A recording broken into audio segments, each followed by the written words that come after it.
Welcome to Paranormal Central, broadcasting live from Central California with your hosts Jeffrey Gonzalez and Alan Thomas. Broadcasting video worldwide at paranormalcentral.net and broadcasting audio on the Dark Matter Network at artbell.com. Are you ready to witness something that you cannot explain? I'm looking for you. You're looking for me. We have to decide what it will be. Can it be true? Can I believe the unexplained? Look into the sky. You realize you're not alone. Open your eyes. You can find the trail that comes from. Hello everyone, welcome back to another episode of Paranormal Central, broadcasting live in the bottom left-hand corner of the Nevada Triangle. Good evening, my name is Jeffrey Gonzalez. I am your host for Paranormal Central. Welcome wherever you may be. Thank you for showing up on a Sunday evening. I'm also the founder of a group called the Sanger Paranormal Society, been in existence for over 10 years. I am just not a talk show host per se, but I am also an investigator, so we are out investigating, trying to find out the truth for you guys. And I can't do it by myself. I have a team, and some of the team members are in the studio with me. To my right, to your left, is Alan Thomas. Hi, everyone. And womaning the boards back in the dark corners of Paranormal Central, we have Emerald Bonilla. Hi guys. Right. Music is too loud. Yeah. So hello everybody. Again, my name is Jeffrey Gonzalez. I am your host. Thank you for showing up wherever you may be. We are going to be showing some photographs tonight on the air here at Livestream if you are watching us. If you are listening to us right now at the artbell.com website on the Dark Matter Network, you can go to their homepage right now at artbell.com, and the photographs that we're going to be showing you tonight are there posted on the homepage. Thank you to Art Bell and Keith for doing that for us. We are sending them audio via Skype worldwide on the Dark Matter Network, and you can watch us live here on live stream. If you are not, that's fine. Go to Art Bell. The audio there is awesome. We have one heck of a show for you tonight. I mean, one heck of a show for you tonight. We have Stephen Bassett is going to be on the first part of the show. And we are going to have Norio Hayakawa the second part of the show. UFOs, and then Norio actually has done a 180, you guys. If you guys don't know who Norio is, he's been out there promoting the Dulce, New Mexico underground base and Area 51, and now he says there's no such thing as aliens. I'm going, what? What? All right, dude. Who pulled you aside and slapped you around a couple times? Because that's not right. So, all right. Has a fat bank account. Yeah. So we got to find out what's going on with Norio. But right now, we're going to call Danny Valderrama for the Squatch Report for January the 11th. Danny, are you there? Over. Hello? Is this, Hello? Can you hear me? You know what? Is this Paris? Did we contact the French embassy by accident? I'd just like to give you guys variety every week. What? That's what you guys give us. What the heck? What the? You know what? You need help. I want what he's drinking. Yeah. No kidding. Hello, Danny. Yeah, Earth to Danny. Earth to Danny. No. Man, it sounds like you're having a great time over there, dude. Of course. Who'd you hit? What? happening No now. kidding. Who'd you hit? Yeah. Bonus no points. They're all too fast. Yeah. Yeah. Gosh. Okay, you're killing me. Danny Valderrama, how you doing, boy? All right. How Yeah. you guys doing? We're doing great. Big show today. Big show. Big. Huge. Huge. Wow. Yeah. So, okay, that's it. Danny, thank you very much. We'll talk to you next week. See ya. See ya. All right, Danny, let's go ahead. We're going to go ahead with the Squatch report for January the 11th. You know, Danny is actually, he's getting more popular than us, guys. Yeah, I know. Yeah. You know, he's I get the getting fan mail, he's getting you know. invited now to go squatching with people in like, Idaho. Yeah. Hello, Sorry. McFly. I mean, that's what we do. I mean, how about some invites for us? You know? Yeah, or some invites to some cons. Yeah, that would be cool we'll show, too. you know, apparently people I'm waiting think. for VIP tickets for the Ohio Bigfoot convention thing because it's already sold out. Is it really? The tickets sold out in 12 hours. No way. Well, how many do they sell? Whoa. It was about 300 and something. Wow. And now they're selling the overflow tickets, but that's in another room. Another room. That sucks. Wow. Why do they? I mean, if they Bigger can. place. Well, it's only like 500 or 300 or something like Well, that. you said 300, yeah. Yeah. Yeah. I know it's not big. Man, all our good friends are over there too. Man. Oh, well. bummer. We'll just wait for the tickets, the VIP tickets. I'm just gonna go crash the party. Yeah, just show up. So, all right, let's go ahead and go with the Squatch report for today. I'm going to go ahead and put up picture number 1 for all those who are listening to at artbell.com on the Dark Matter Network. They have them right now on the Paranormal Central link at the homepage there at artbell.com. So go over there and click on picture number 1 like I'm going to do here, and we are there, buddy. Go for it. All right. Story number 1 has 2 pictures. It's from the Squatchable page, and this was from Friday, January 9th. It comes to us from Northern California, and this is somewhere between Roseville, Grass Valley, and a town called Colfax. It was recorded by a photographer and a videographer who specializes in aerial photography using one of those quadcopters. And this is his business. He films for people. He films their orchards or pastures and makes commercials or does whatever. But that's his business. So what he did was he went out a day before he was filming something for this customer, and he was testing out his drone, scouting the area, to see what he was going to include in his video and what needed to be cleaned up before they shot and stuff. And so this person's remaining anonymous because he doesn't want this to affect his business in the area. So, but while we're going up, and he's going up in his video, he has a camera mounted to the bottom of the copter. So when it goes up, he can't see what the copter is filming. He has no first-person view of everything that's being filmed by this. So he has to wait for the thing to land, and then he'll take it home, and he's watching it on tape. And that's where he sees something at the top of the screen that's walking down a trail. And it's all one solid color, and they're thinking maybe it might be a Bigfoot. So I did post the complete video on the Paranormal Central page, so it's there if you want to take a look at it. Okay. And I have the first picture of the so-called Bigfoot up right now. Yeah. I saw the video. What do you think? Well, he's claiming he didn't stage anything, and he's not working with anybody, so he didn't plant anybody back there. Okay. And it'd be pretty elaborate to plant somebody back there because in the view, this is about 400 yards away from the house that he's at. He's in the front yard, and this thing flies over the house and goes into the back forest area, and you can see a trail going down there, and this thing is on the trail. But he's saying it'd be pretty elaborate to have somebody back there and then have another person hidden somewhere telling them, okay, here it comes, walk out. And right. so I don't know. It is one solid color. Yep. He says it is private property, and the property is fenced with barbed wire completely around it, so it'd be pretty hard for somebody to get back there. Now the question is then, what would a Bigfoot be doing inside the property line with barbed wire? But then again, we don't know the height of it because it's an aerial shot. We can't see It doesn't the... look too huge. I mean, it's not very tall, and if you can see the feet. Yeah. The feet aren't very big. And from an aerial shot, though, you just can't tell, though. That's the only problem. Yeah, and I know what you're saying. You can't tell. And it does kind of look like it's older or something because it looks like it's kind of limping or dragging its foot or something. Well... Or maybe it's like walking uphill. It well, does have a weird gait to it. Okay, and we've talked about that, especially the Avocado Lake and the Patterson Gimlin film.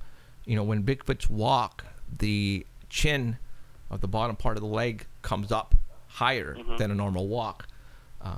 And You can't tell here though. That's the only problem. I mean, it's walking and it's right. Look like it's right leg or it's left leg. I can't tell. It's coming the arms up. aren't very long. Exactly. There is no arm swing when it walks like you usually hear. Mm-hmm. You can't see any muscle definition from the copter. It's too high up. Right.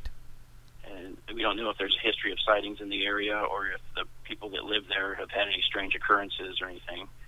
I don't know. It could be somebody just in some kind of jogging suit they got for Christmas, and it's one color, and walking back there. I don't see anything that says it's a Bigfoot. Yeah, and you know, if this was, I mean, obviously the family who owned this property hired this guy. They could have easily planned it and put somebody in a suit just for the heck of it and see if the copter would catch it. Just, you know, so we don't know. You know, we don't know. So the prank could somebody be trying to claim that they faked out more Bigfoot reporters. Yeah, I mean, the prank could be on this particular guy who owns the actual drone, but he's not given his name or anything for that reason. So, all right, well, hey, is one for the books where we say undecided? He would be the very first one to capture it with a drone, and a lot of people have tried to in an area where there's Bigfoot and they know it. Right. I mean, isn't that what Meldrum and them guys, they have that idea? The Falcon Project. Yeah, right. Float something up there. The blimp. That blimp, aerial blimp. So, okay, let's go to the next one. And that'll be picture number 3. And we got another Bigfoot photo here. Go for it. Yeah, this one has 2 pictures. One's further back and the other one's a close-up of it. This is from the Bigfoot Project. It's from a YouTube video that they posted on January 6th. The actual picture was taken on August 20th of 2012, and it's someone calling themselves Derp, D-E-R-P, Derp Sauce. And no details of the sighting are provided, which makes it kind of questionable right there. Right. The only thing it says under the photos is 2 photos of a Bigfoot taken on 8/18 of 2012 in the Rocky Mountain area near Ward, Colorado. But only 1 picture is provided. So it's 2 pictures, but it's the same picture. One's just blown up. Yeah. I got the second picture, the blown up picture right now. And I know, I'm familiar with all the Bigfoot costumes out there that are online that you can purchase. This one here might be one of them. It's hard to say. Can't really tell. Yeah, for those who can't see the picture, it's a picture of a alleged Bigfoot walking out in the open. It's between trees, and it's just right in the open there. It looks good at first sight, but when you go to this second picture, it kind of looks like a hollowed-out tree that's burnt. Oh. And it just gives kind of the shape of one, but maybe that's why we only have 1 picture of it. Yeah. You can't really see the arms. The arms don't look too long. It does kind of look like there's legs. Right. But one part that really stood out to me is that whenever you hear somebody describe a Bigfoot, they say this creature had no neck. And look at the neck part. This thing is really long. Yeah. So making me believe that it might be like a tree that's hollowed out and this person knew it, but thought it looked pretty cool, so it snapped a picture of it. Right. Well, I know it doesn't have enough chest and stuff for my taste. Looks pretty thin, huh? Yeah, I mean, you could even see it the probably bend. never moved, so the if there was bend more of the pictures, leg. it'd be in the same position. Yeah. Frozen. Well, and if you notice that the bottom from the waist down, it's dark black like that tree trunk or rock on the left-hand side. Yeah, it matches the same color. Same color. So yeah, it could be a part of the tree that fell off. Well, fire or something. We've found stuff like that up in our area. Mm-hmm. That we've stopped and like, whoa, and look got at the that. binoculars out, and and that and you still can't tell even with binoculars. So we send Robert Scott, go Rob. Yeah, we do. To go investigate it, and because if it is a Bigfoot, then they'll kill him first, and we'll run. And we can get a video of it. We'll get a video of it. Get video of it tearing Robert up. You hear that, Robert? Poor Robert. He'd willingly go anyway. Heck, he'll take his, like, it he'll take his kill me. knife out. I'll kiss it. I'll kill it with my knife. Oh my God. I'll play my guitar. Hey. Oh God. We love you, Robert. We're not making fun of you, dude. You're a part of the team. So, Heck all right. yeah. Okay. And go for those who don't know who Robert Scott is, he's part of the team. And if you heard the audio of the roars, he's the one that goes, "Did you beep and hear that?" He's the one that's bleeped out. Yeah. Beep. What the beep was that? Okay, next picture, next story. All right, so this one's from Yanko Designs. It's got 4 pictures to it, and it's a new tent, unlike no other. Might be good for squatching. All right. Is it real? No, it's not real, not yet anyways. It's designed by Sunghan Lim, Hyun Muk Min, and Han Kim. And I don't know if this was a contest or something to design something pretty outrageous out there for camping, but they don't like going camping and having to spend a lot of time setting up a tent and trying to figure out how to do it. Right. So what they did was they designed their own tent, and they called it the Camping Donut. They said it's a effortless camping tent, and to save time and energy setting up your camp. And it's supposed to foster community living while promoting individual space, along with easy setup. So, you can when you go to the next picture, you can set this thing up in different ways. It's sold in a 3-pack kind of. It comes with 2 sleeping rooms and then 1 living room. So the living rooms have doors on them, and the 2 areas where you sleep have windows. So you can put windows on each side, and then the living room in the middle where you guys can meet. It sleeps about 2 to 4 people. And if you go to the next picture, you can see all the different configurations that you can actually put this into. And it's pretty well thought out. You can put it into an I shape with 3 of them just going straight. Or if there's heavy wind, you can put them into a C shape to block the wind, and then you can still have a fire that won't go out because of the wind. What's the material made out of? We're still trying to figure out because this is just a prototype, so we don't know. It doesn't list what the material is made out of. And if you look at one of the pictures there, you can see it looks like it's floating off the ground. So apparently they don't like to sleep on the ground either. So I don't know how they would make it stay off the ground. So interesting. if you buy 2 of these packs, you can make the full donut and then have like a fire or a campground in the middle of it to stay safe from animals, right, or predators, or Bigfoot for a little while anyways. Huh. But it looks pretty cool. It's a pretty cool idea there. Yeah. And when you store it, it just goes right on the top of your car. You save room on the inside. And that's good for us, because we take like everything with us. We take the whole house. Basically. Wait a minute. You take the whole house. My wives make fun of us with all the stuff we pack in No, there. your wife makes fun of you. I need my own. I take my own car because it's packed. It's just packed. It is, man. Well, I got a bigger truck. I got a bigger truck now, so we can pretty much load me up easy. Yeah. My wife bought me a cot too to sleep on, and it has a little table on it too. So God, more room. Camping, nice for Christmas. This is camping, dude. This is not, the 5-star hotel in the Sierras. Yeah, I bought a cot too. Last time. I did, didn't I? Okay, I'll shut up. Yeah. I bought a cot. I can't get off the ground. Exactly. I'm thinking about coming off the ground too. We have a cot actually we just bought because the last time I slept on a scorpion. Yeah. And I woke up, rolled up my my sleeping bag, and said, "What? How the heck did that get there?" Man, you're lucky it didn't sting you. It hurts. It would hurt, huh? Yes. Woo. And that's what we do for you guys when we go out looking for Bigfoots, man. Yikes. So, all right. What is the next photograph? Is number 9 and the last one. And was that a badger? What is that? Yeah, this comes from the Creature File. Okay. This is from Northern California. This is a Bay Area CBS local page, and this is from January 10th, from yesterday. So they had a sighting of a wolverine in California, and it's living in northern Sierra Nevadas. This wolverine was first sighted and confirmed in March of 2008. So it was the first time that a wolverine had been seen in California since 1922. Ooh. And since 2008, when it was first spotted, they've had 24 sightings of it. And the last one was caught on a trail camera back in November. And I guess in 2008, they had DNA that they tested, and they found out that this one was related to ones that are in Idaho. So they were trying to figure out how it got from Idaho to California. And they don't know yet, but they're hoping this other one that was captured in November on the trail camera, it happened to leave some fur behind.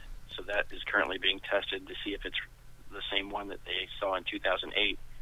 And they're hoping it's not, because they're hoping that there's a population now that's breeding out there. And this was about 15 miles northwest of Truckee. And it seems to have claimed a 300 square mile area between Interstate 80 and Highway 49. So it's considered an apex predator. Yeah. I said that. Yeah. So are they a medium dog?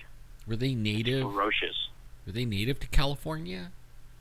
They used to be. Oh, okay. They were hunted back in up to the 1930s, and it was unregulated trapping, and they poisoned them and did anything they can to get rid of them. And they hunted them for their fur, and the fur used to line parkas and stuff because it kept people warm. I know they're now there's only a mean. population of about 300 that lives in Montana, Idaho, Wyoming, and Washington. So they usually avoid residential areas and livestock, but these things are ferocious. Yeah. They said they're the largest member of the weasel family, and they kind of resemble a small bear. The picture I showed you there doesn't look like a small bear, but other pictures they look all brown, kind of look like a bear without a big face.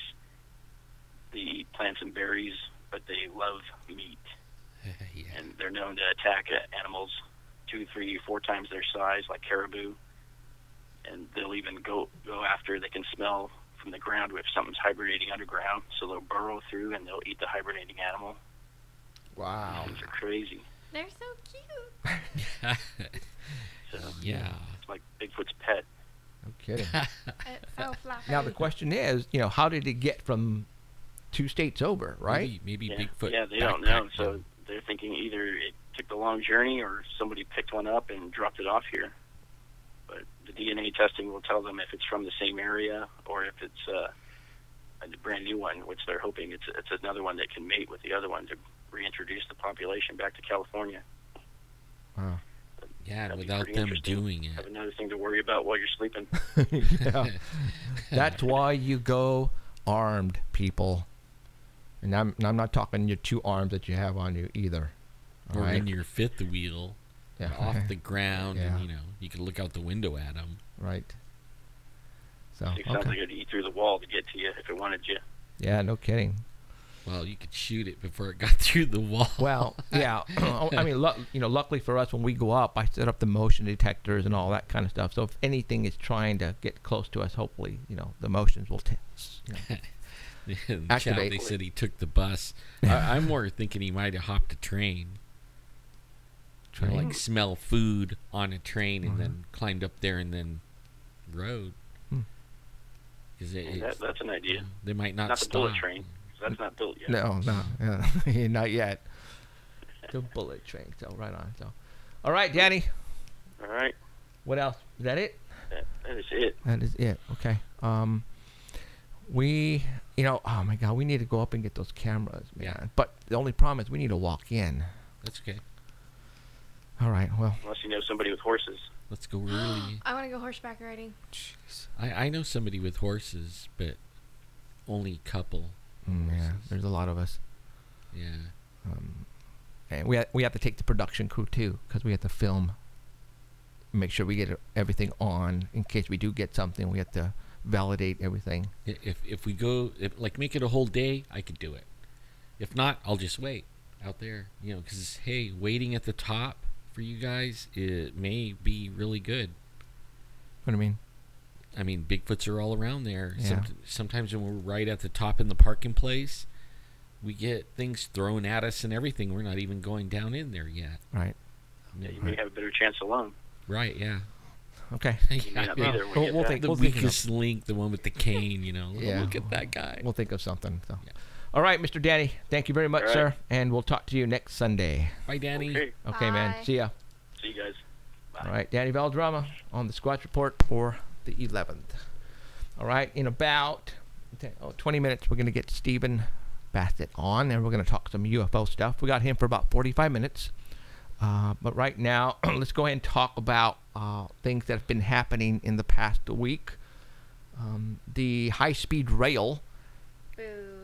just got the send-off last week. I mean, everybody was in Fresno. Everybody was in Fresno. Governor Brown.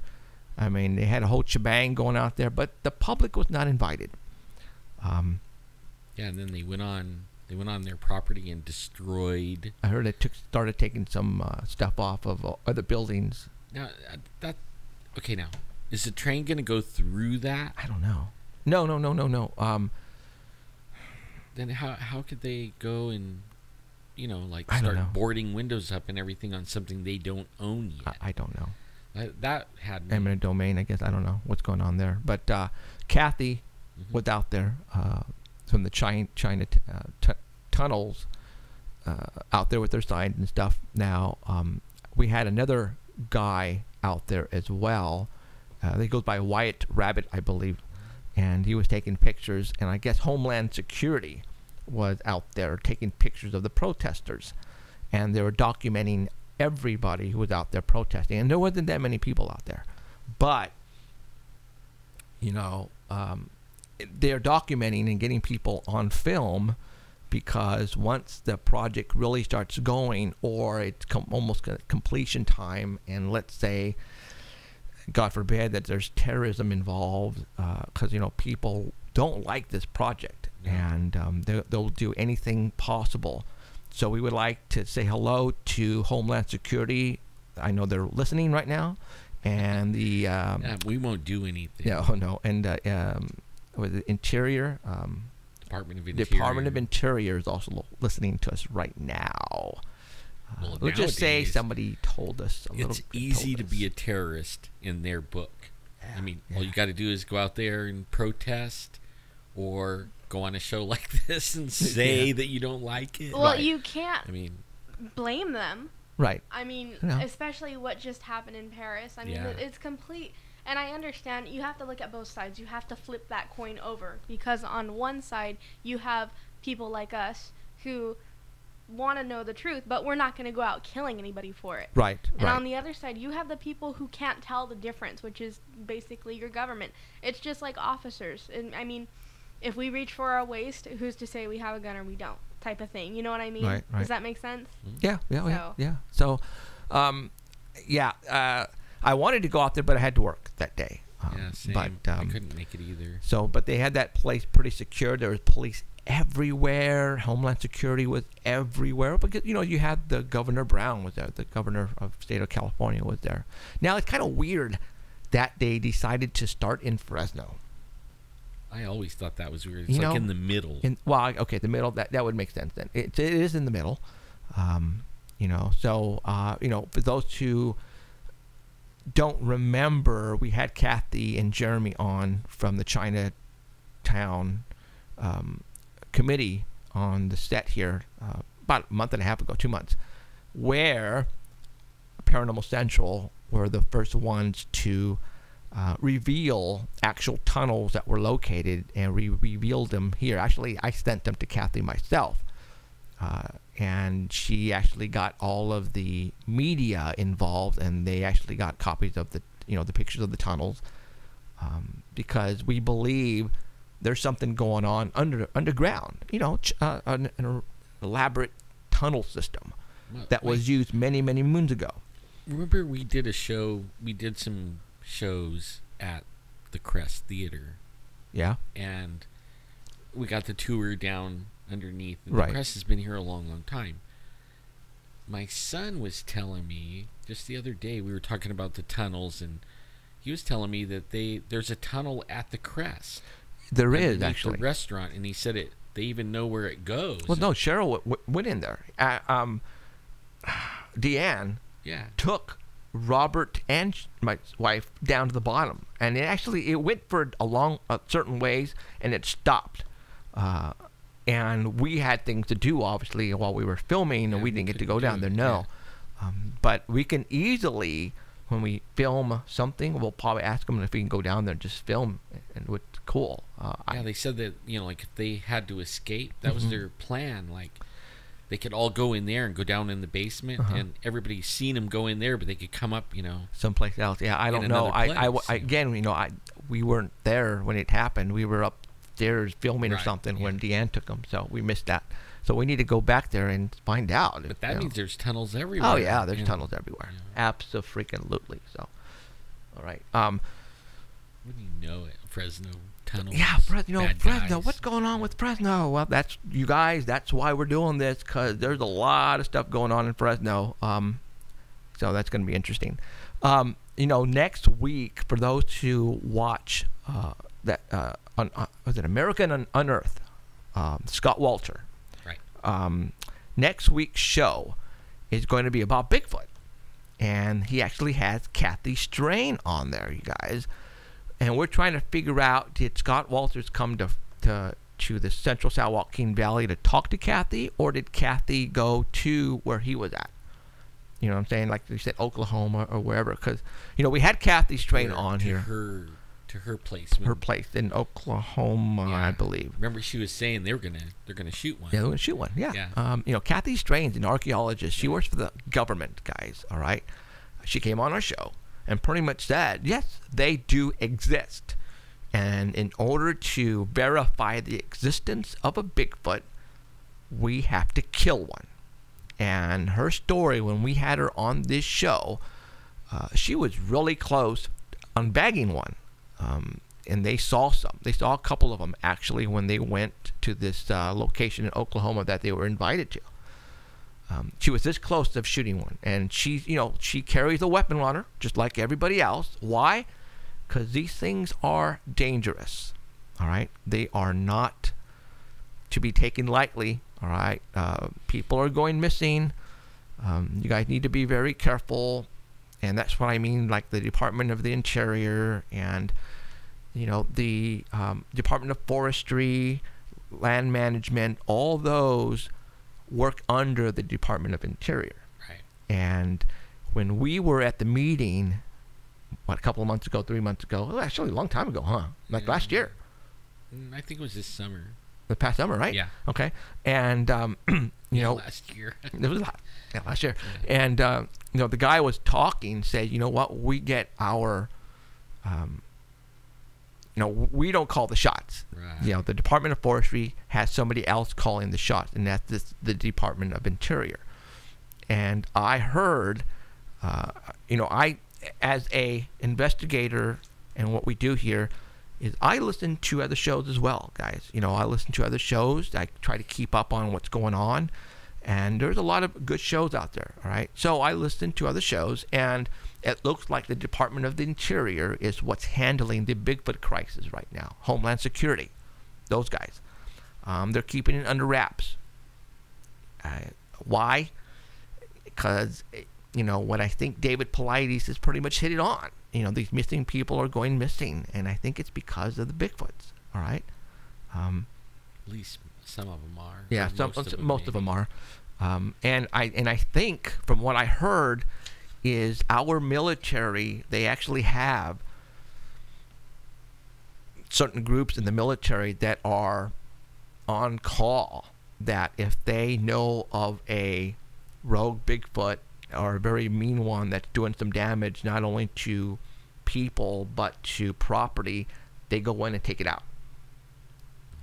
Okay, so, which kind of north of Fresno, the levee, the helicopters. Remember, I came up with this idea, 2 years ago maybe, saying I think the Bigfoots are coming down to the levee or around that area, and the choppers or the Army helicopter, Blackhawks, out of the Fresno Air Terminal are taking off, and they know when they're around. How? I don't know. But they do. And they go down, and either they scoop them up, shoot them, whatever, and take them out of here. Because they're coming down here very close. Just like somebody brought up on Facebook the picture of the so-called Bigfoot at Avocado Lake. All right, that's come up again. And for those who don't know, a picture was taken of I'm going to say just object right now. And Adrian Ramirez actually came up and said, you know what, that doesn't look like Avocado Lake. It looks like the river behind Avocado Lake. And why he mentioned that is because of the rocks, the stones, what do you call them, beach rocks or? River rocks, thank you. River rocks. How you could tell that's where it was walking on, the river rocks. And those river rocks are on the river of Kings River.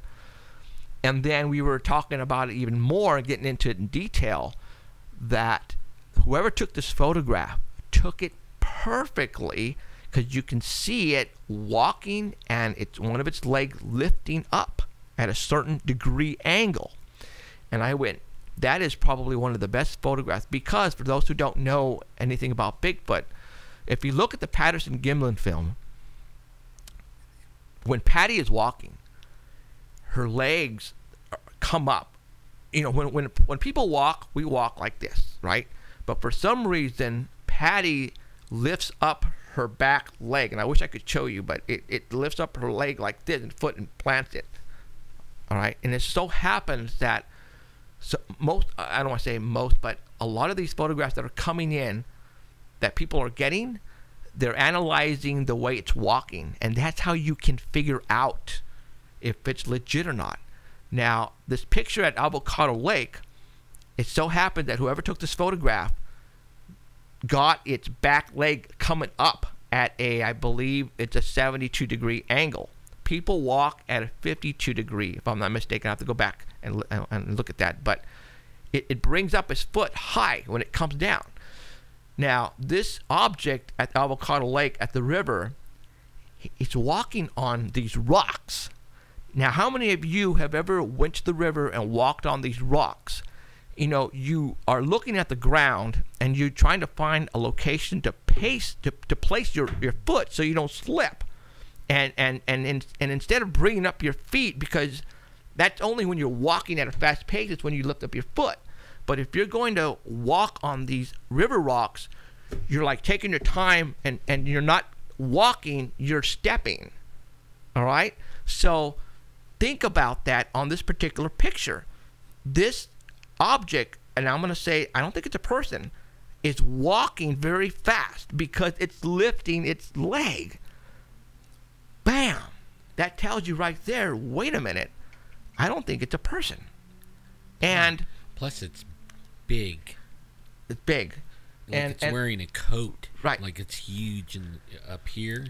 That's what did it for me. I didn't even have to see the legs. Now, people are going, well, maybe the person who took this picture and the person in this Bigfoot, costume or whatever, the Avocado Lake, guys, is east of Fresno, somewhere like in Centerville area, Minkler, in the middle of nowhere. Not that many people in this area know about Bigfoot. And what I mean by that is, I don't think anybody would know what we know about the lifting of the leg to go and hoax it. I don't think they would. I mean, if they were going to hoax it, it would probably be somebody maybe who is in Washington or know a lot about Bigfoot. Well, I think when the guy that figured that out, right, when he came out with that was after the picture was taken. So even nobody knew to go pose somebody with that angle of a leg. Right. You know what I mean? Nobody. Right. In fact, that same guy, he did a thing where he was measuring shoulder, like arm length and leg length. And the ratios. And if they fit in a certain ratio, they're human. Right. Always, no matter how tall or short. And Bigfoots, if they fit in another ratio where their arms and legs are almost the same length. Yeah. Yes. And that's another way they can figure out if somebody's hoaxing it, because you can't even get in a suit and make your arms and legs, longer. It has to fit to where you can walk and stuff like that. Right. And that's why, Bigfoots have long arms, and they can tell also that way. But for those who don't know what we're talking about on the Bigfoot photograph, it has been placed on my wall again. And if you're not a friend of anyone's on Facebook, you can be a friend on my wall. It's Jeffrey Gonzalez. Or we have a like page that Danny Valderrama pretty much takes care of, and that is the Paranormal Central like page on Facebook. And then we have Alan Thomas's wall, which is Sasquatchin. Yeah, Facebook.com/Sasquatchin. And then Alan Thomas. So now Emerald Bonilla also has a Facebook page, so if you want to be her friend, so you can go and like her page and see if she'll friend you or whatever. So yeah, you can follow her. Yeah, Emerald Bonilla. That's spelled E-M-E. Oh, no. Hey. Address is no. And she drives a And she lives. I drive a big truck, so don't even try it. She does big drive truck. a big truck. Yeah, whatever. My truck. Gotta like girls in big trucks. Yeah. Right. No. It's for Sasquatching. So, okay, we got about 5 minutes, and then we're gonna have Mr. Stephen Bassett on.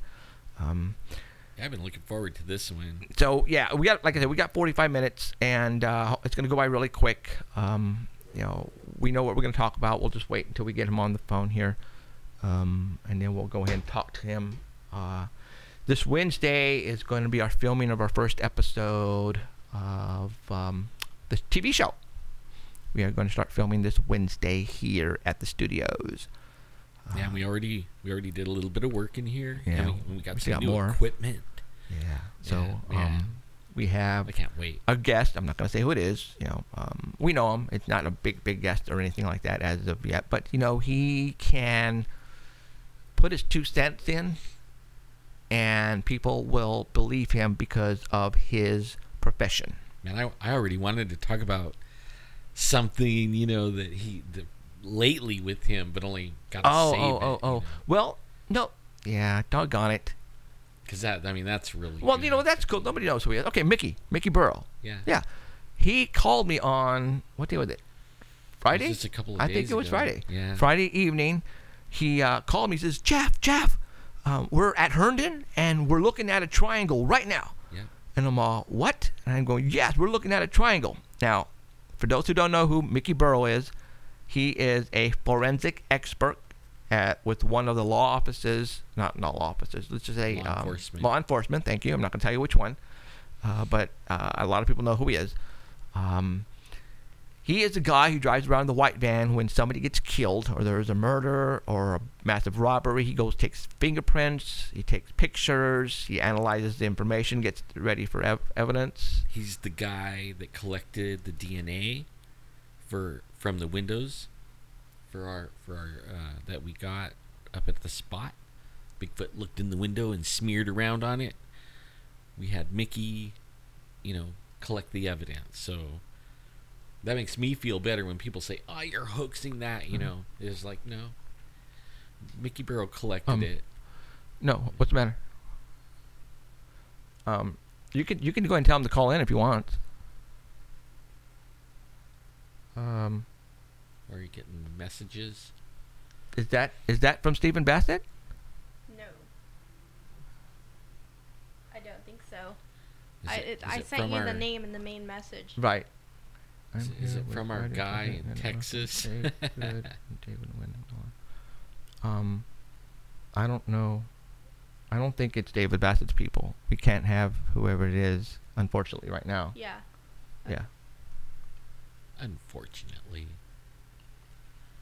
Nah, we're not gonna have once these guys get on. It's gonna be good. I'm excited. Really good. Me too. So, he should be calling in soon. yeah. Exactly. Probably right now or within the minute. So we're just gonna stick around and wait for Mr. Stephen. Yeah, and I told him to call me on this number, and he wanted to call in on Skype, but right now we're sending Skype to Art Bell, the audio, and the main computer system that we have, we are using that for live stream. And you guys should be noticing a better signal on live stream. Already noticing it on the iPad right here. We're shooting at the highest setting. What's the prefix of that phone number that just texted you at? Lodi. Oh, no, it's not there. We're shooting. Maybe that's Kathy Strain. No. This is the She's up that way. This is the what's his name? The officer, the sergeant, that we met at SatCon. Yeah. Yeah, I'm pretty sure that's him, but we never, inked anything about today. Oh. So unfortunately, maybe we talked about something and he's listening and wanted to put in. Yeah, unfortunately now we have somebody major coming on. Yeah, man, you guys should be loving the signal. Even our audio is coming out HD, high definition audio. high definition video. Hopefully he should be calling out because he I'm really happy, man. I messed around with this, getting it all ready. It took me like 2 days to get this all fixed up so that we could have like high def audio and high def video. And, yeah. But only like he said, you know, we were gonna Skype Steve Bassett. Only we're flat out sending such a huge amount of internet packet that we're slamming what broadband we have. We can't. Mr. Stephen Bassett, are you there? I certainly am. Hi, how's it going? It's going. Can you hear us all right? Yeah, I'm going to turn the volume up on man just a little bit. No problem. Yeah, I can hear you just great. Awesome. Cool. Well, thank you very much, sir, for coming on the show, sir. My name is Jeffrey Gonzalez, and we have Alan Thomas here. Howdy. Nice to be with both of you. Thank you very much for showing up. All right, well, let's get right to it. We got you for about 45 minutes, and let's go ahead and talk about Mr. Stephen himself. First of all, you know, we're a show here, and our audience range from all over the place. It's not strictly just paranormal. We have people who are getting their feet wet for the very first time, and they might not know who you are. Obviously, we all do know who you are. But fill in to the people out there who are new to this, and I mean we have literally thousands of people now who are watching us and listening to us that have never did before on any of the other major shows. And that's kind of a good thing because we're opening up people's brains here on this show. And I want you to pretty much reveal who you are and tell everybody who you are because they don't know. Sure. Go for it. Yeah, I'm an executive director of Paradigm Research Group, which was created in 1996 in July, August 1996. We're upon a register with the House and Senate of the U.S. on behalf of several research organizations dealing with extraterrestrial phenomena. Thus the name Paradigm Research Group. But it is a political advocacy organization. And it was created for one purpose, to resolve the extraterrestrial issue through political means. And the reason that was needed was that the science of the issue had already been established by 6 decades of citizen science research at confirming the extraterrestrial presence. Have been proven. And yet, the government did nothing. It's certainly nothing since 1969, and was denying that there was actually an issue there. So, we're just going around in circles, and really had been since 1969. The reason that it wasn't resolved was not because it hadn't been proved, but because the government had instituted a policy which was called a UFO cover-up for most of the 20th century, but I worked very hard to try to change that term to the truth embargo. Late 1990s, they instituted a truth embargo that the issue would not be acknowledged for national security reasons. And thus was the case in 96 when I entered the field. And so for the last 18 years, Paradigm Research Group has done many things, along with other people who have also been working on this issue, to try to end this policy of truth embargo and bring about what has now come to be called the disclosure event. And that's the event in which the government of the United States, as well as the rest of the world governments, do their job and inform the people, their citizens, that there is in fact an extraterrestrial presence. It sounds very simple, stated like that, but it is one of the most important advocacy movements in all of history. And if you look at the major advocacy movements of the 20th century and what they went through and how long they took, you can get an appreciation about why this advocacy movement has also taken a while and faces many obstacles. Sure. And so in a nutshell, that's what PRG does. That's my role, my job, and This advocacy movement is now global. It is based in cyberspace. There's very little brick and mortar structure, but you don't need brick and mortar structure anymore. We live in a new age, a new time, and so we hope to resolve this issue very soon. I'd like to see the truth embargo ended this year as soon as possible. Amen. Yes. Now, other governments are more up to revealing this. Is that true, or because for some reason, is it America that they're waiting for to start this? It amounts to that. The history of the truth embargo is extremely complicated. Its origin is in the 1940s, late 1940s, early 1950s, at a time when the United States was the most powerful nation in the world. It was extremely well thought of, certainly by its allies, and was the principal bulwark that the West had to defend itself from what the West viewed as a very dangerous thing, namely Soviet expansionism. And so pretty much whatever the U.S. wanted, it got back then. And one of the things U.S. wanted was that the ET issue be contained. Our allies went along with it. The Soviets and the Chinese had their own reasons for not divulging this issue. Not their loyalty to the U.S., I can assure you, but rather they had some very good reasons why they did not want this issue out. And so the truth embargo was developed without too much obstacles from the people. There was a huge amount of resources behind it, and it was tied to the Cold War. It was, in other words, it was like a piggybacked on the Cold War structures which were created in the Cold War techniques and everything else. The embargo was firmly set throughout the Cold War due to the enormous risk that a paradigm shift would have possibly created, given that there were thousands of nuclear missiles ready to be launched on a moment's notice. There was very little argument, I think, internally within any nation that the ET presence would be announced while that was the case. When the Cold War was over, that changed, and the basis for disclosure becomes realistic. And what's happened since then, in the 22 years since the end of the Cold War, 23, is that the U.S. has held firm to the policy of truth embargo, while other nations are losing their enthusiasm for it. And there's a lot of reasons we know that, because of witnesses coming forward as well as documents being released and what have you. Meanwhile, the Soviet Union is gone and been replaced by Russia, and Communist China has undergone a substantial change.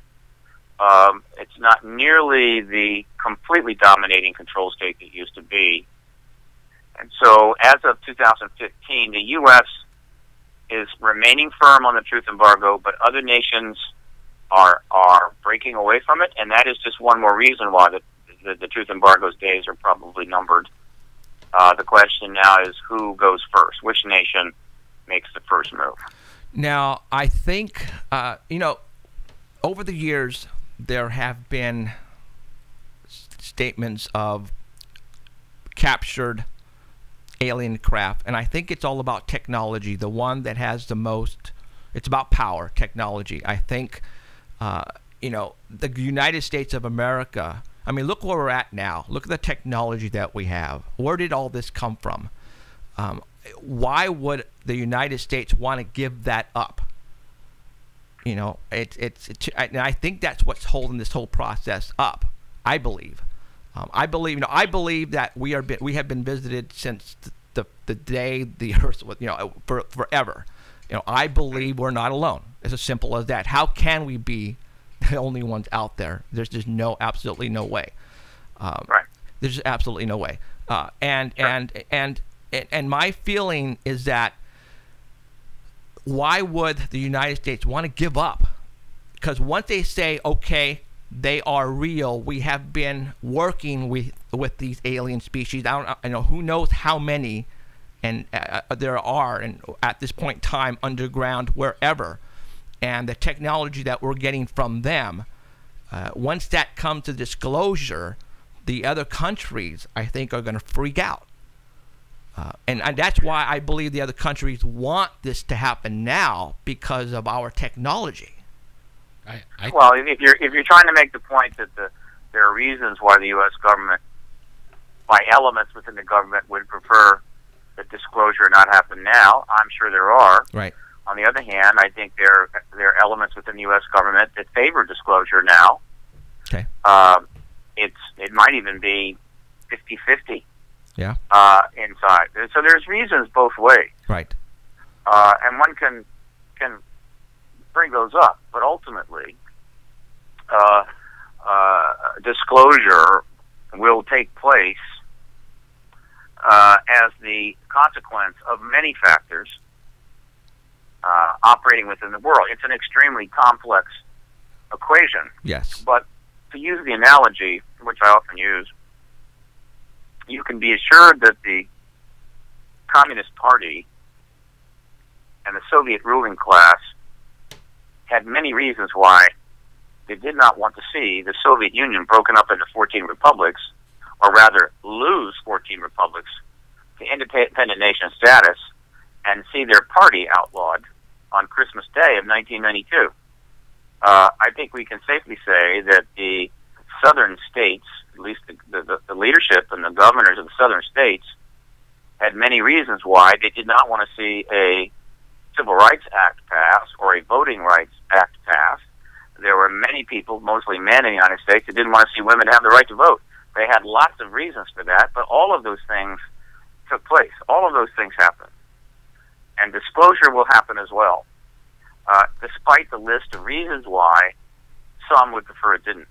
History is a powerful force like the tide, and it moves forward in spite of the desires, wishes, and aspirations of some, or even a lot, right, of people. Wouldn't you think, like what Jeffrey was just saying, I think it's even, it's technology driven, but I have a feeling like when you say, okay, there's aliens and we've been using their technology and all this stuff, all of a sudden there's free energy, you know, free, no more gasoline. That, I think that's where the big rub is money. The money, right? I mean, they would come out with it like right now and say, oh yeah, we could blow you up, we have this technology, no problem. But all these power companies and gas companies and all these guys are gone. You know, we're you know, your statue of where you're coming from, you have people who pull you aside, Stephen, and like generals and people with credibility that say this is for real. These aliens are here, and obviously they cannot come out in the public, or else they will be just axed. They'll be gone. You know as well as I know that they are here, but when disclosure does come, and let's say breaking news, they're here, how do you think the world is going to react?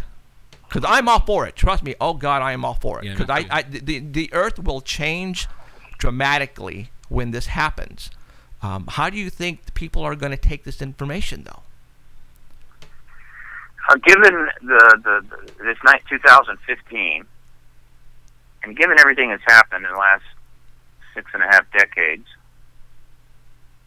I feel pretty strongly that the reaction of the global population, in other words, the citizens of the approximately 200 nations, will be considerably more positive, considerably more enthusiastic, considerably more inspired than the reactions that people are having to have now to endless terrorism, multiple wars, genocides, beheadings, environmental destruction, massive currency collapses, economic collapses, cure for cancer, and all other manner of human behavior. I'm much more concerned about how people are going to react to the next human-based calamity than I am to learning the simple truth that they're not alone in the universe. So right. Most of this sense of disruption and chaos that is attached to the issue of disclosure, I believe, comes from government propaganda that's been fed into this issue for 60 years. Yes. The government has been putting out that meme for a very long time, generating it through their own methods, and it's based on very little firm understanding.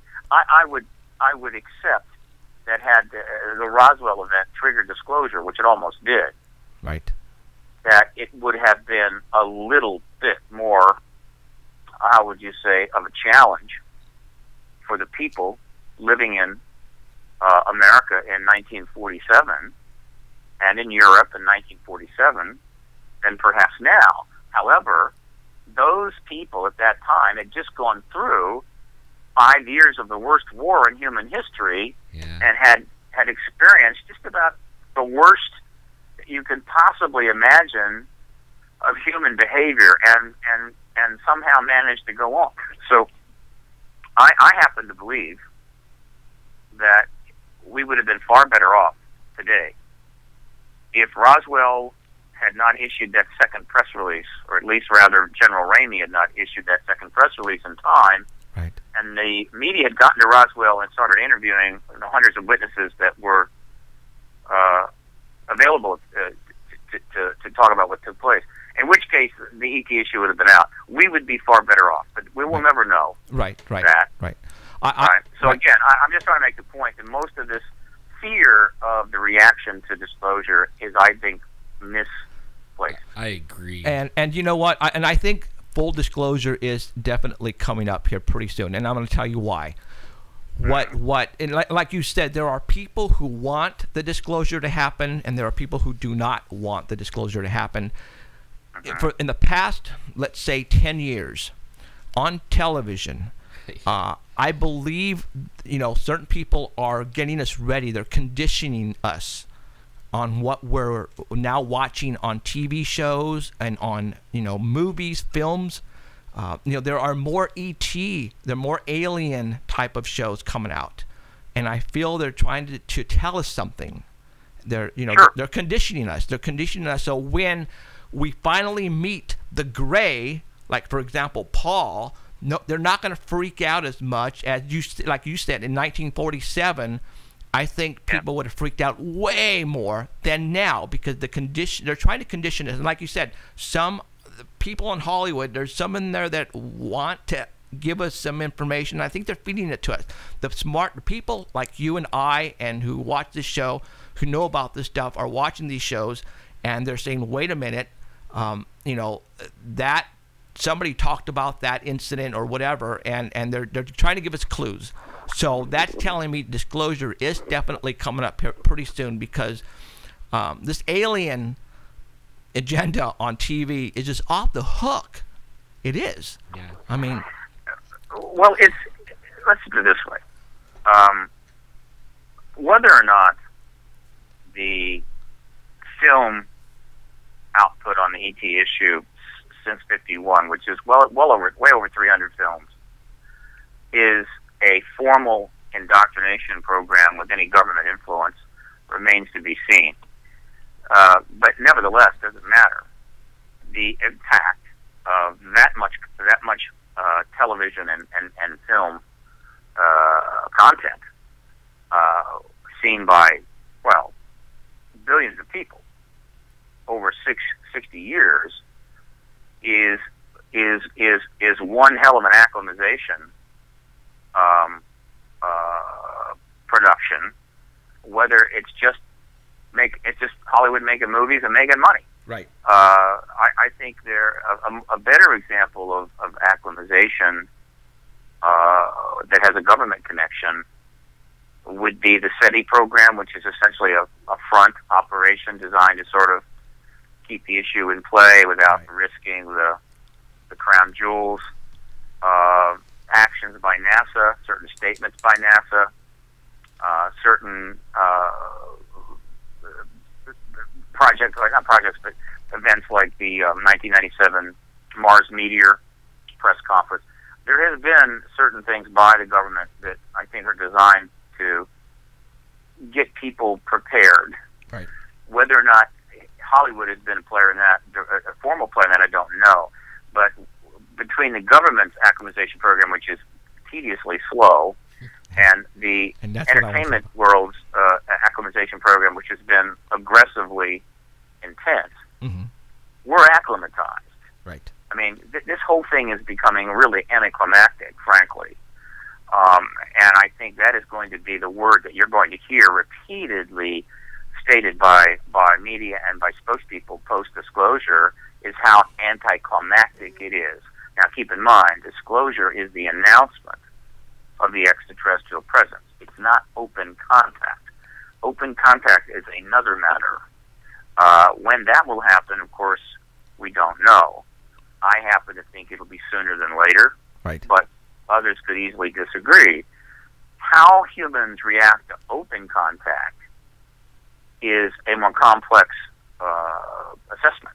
However, if disclosure has taken place prior to that, and there's been 1 or 2 years of intense engagement of the issue without government interference and with government cooperation, I would expect that open contact will even be anticlimactic.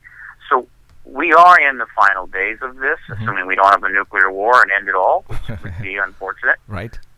And it just so happens that you and I and the rest of our fine fellow humans happen to be win the lottery on this one.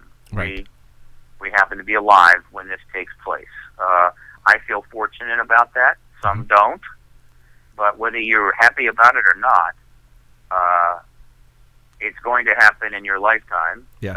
Assuming you can hang in there for another few months. Easy. And so forth. So that's it. So right. I'm ready to party. Absolutely. Right. And do you think the shutting down of the space shuttle is another clue?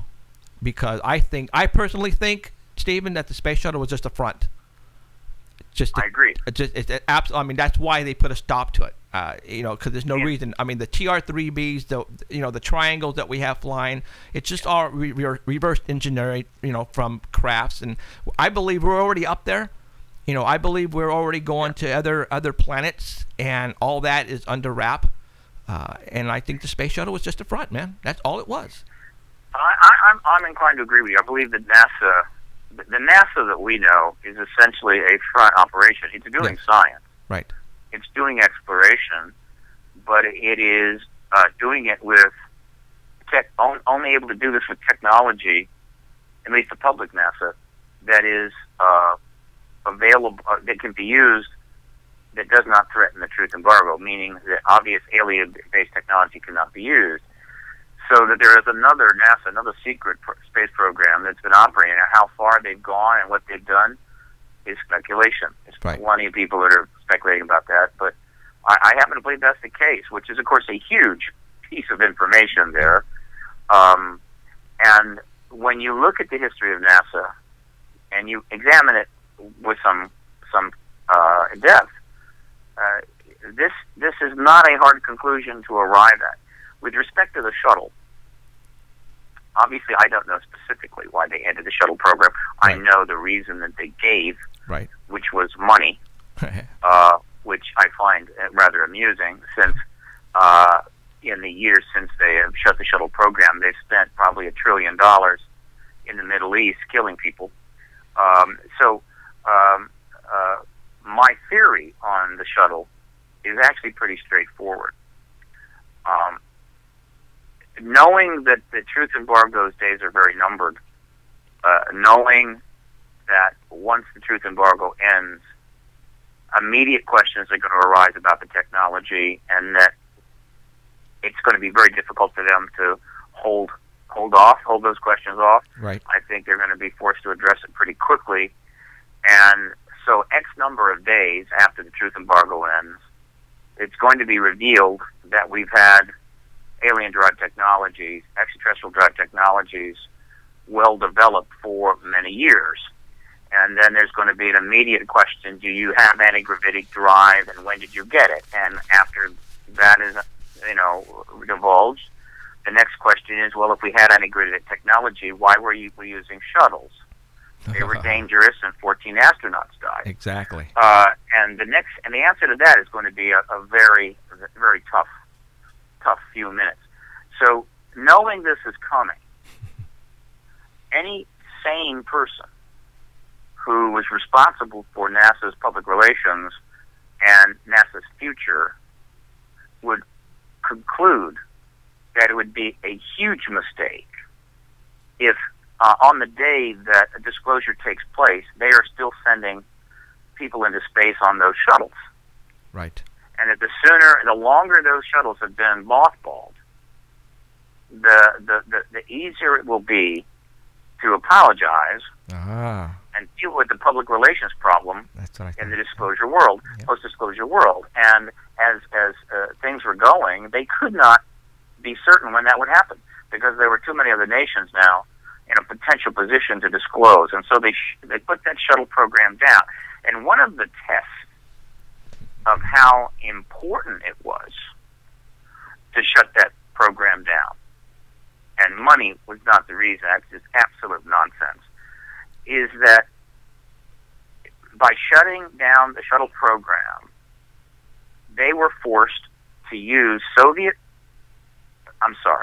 Russian space vehicles in order to supply the International Space Station. And so they were willing to suffer the, public relations hit of having to go to Vladimir Putin for permission to send our fruits and vegetables up to the space station, which we helped build. That had to be a very difficult pill to swallow, but they had to swallow that pill because the public relations problems they would have faced had they been operating that shuttle on the day disclosure were far, far worse. And so that's just a taste of the dilemma and the problems that the government, elements of the government dealing with this issue, are having to face as we move to disclosure. It is a tough deal for them. I'm not unsympathetic, but ultimately it's just too bad. Right. They're going to have to pay the piper. They're going to have to deal with it. And going using the same route as knowing the space shuttle, it's gone now. Let's go with technology. Let's go with medicine. Let's say that within the year they come out and say we found the cure for certain types of cancers. All right, because I believe when disclosure comes, about that the alien technology, not only in technology itself but medicine, that they probably, I think to this day our government has the cure for cancers and all that because of alien, contact, and I think that using the whole getting rid of the space shuttle thing. That within the year, I think they're going to come out with cures because when the disclosure comes out and says, okay, we have we've been in contact with these aliens, they have given us the cures for certain diseases, and I think you're getting a little ahead of yourself there. You're in shake your ground. I understand your enthusiasm for that idea. But let me try to put it in perspective. We have clear evidence that the U.S. government has had in its possession crash vehicles, right? Which they have invested vast sums of money in studying and reverse engineering, and ultimately creating our own version of these vehicles. Right. Of course, they would have studied the energy systems at great length, though it's a little harder to assess to what degree they have re-engineered and used those energy systems.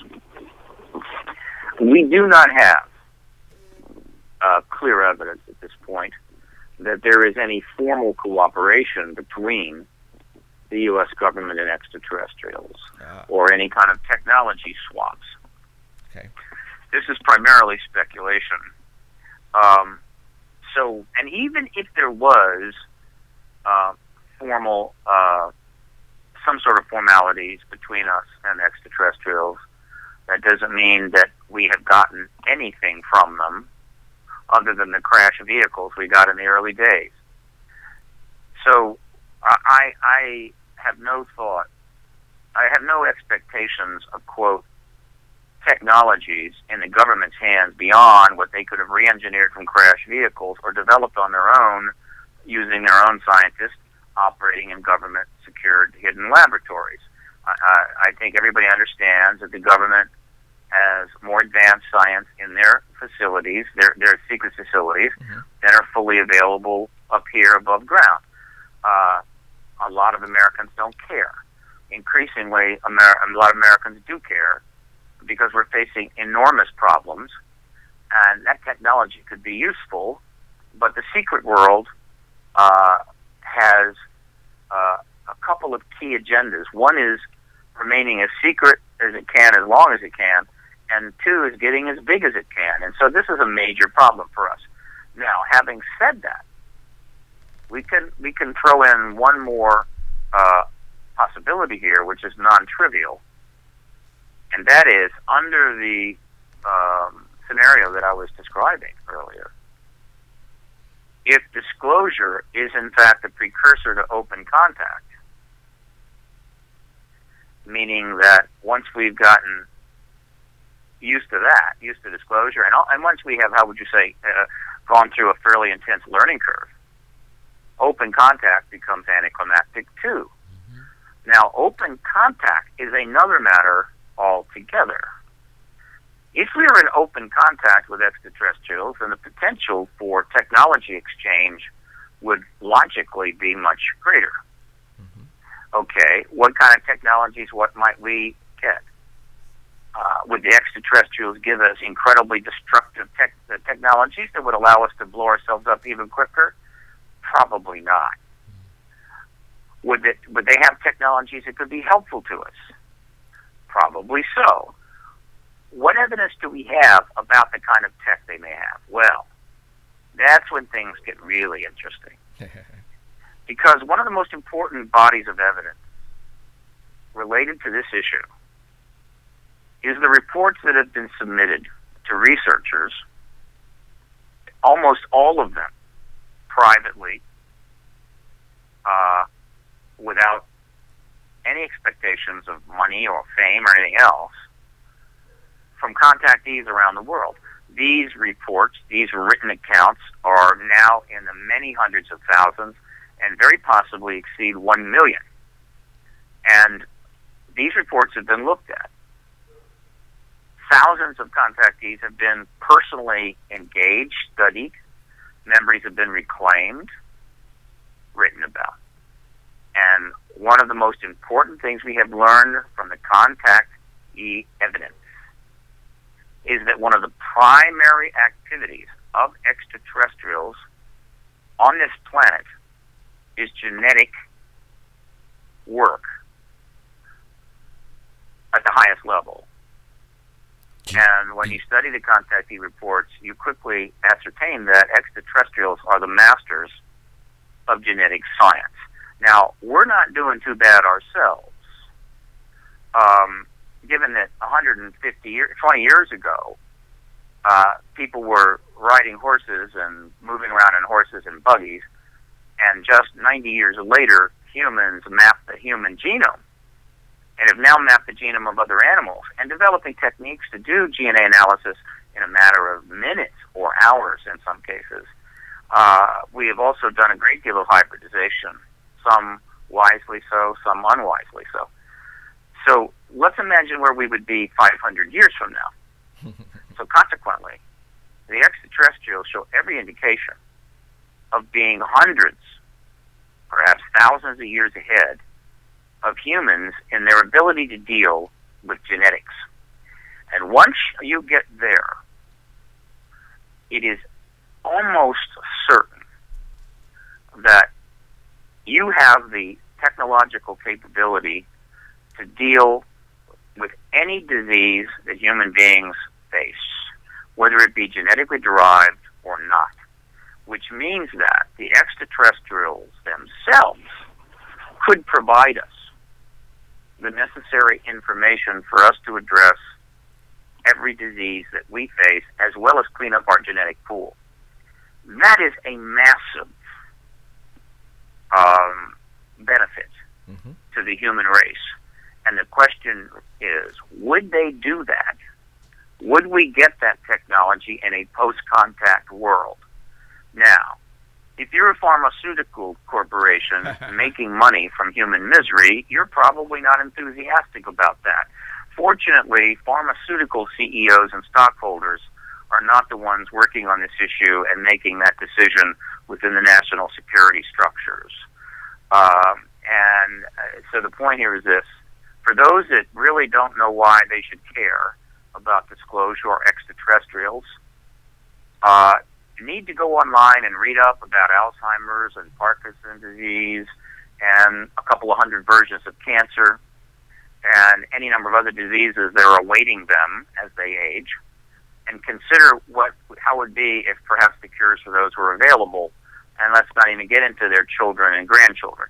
And so that's the kind of stuff that's at stake here. Yes. As this advocacy movement moves forward, at the same time the United States government, in all its infinite wisdom, has stated without equivocation there are no extraterrestrials or any evidence for extraterrestrials anywhere at all. Even when their own astronaut comes out and says there are, you know.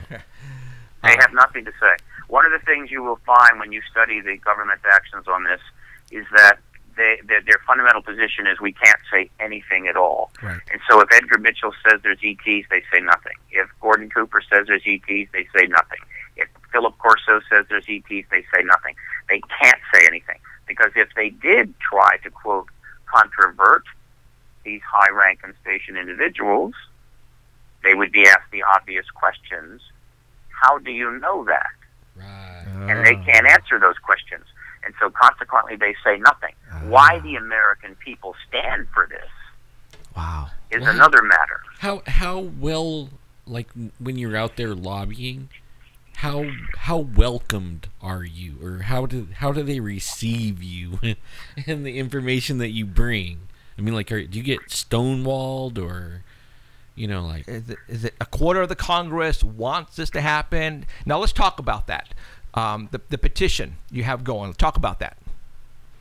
Well, your first question though is also important. Okay. Yeah, when I first tried to deal with the Congress back in 1997, let me tell you, there was no interest at all.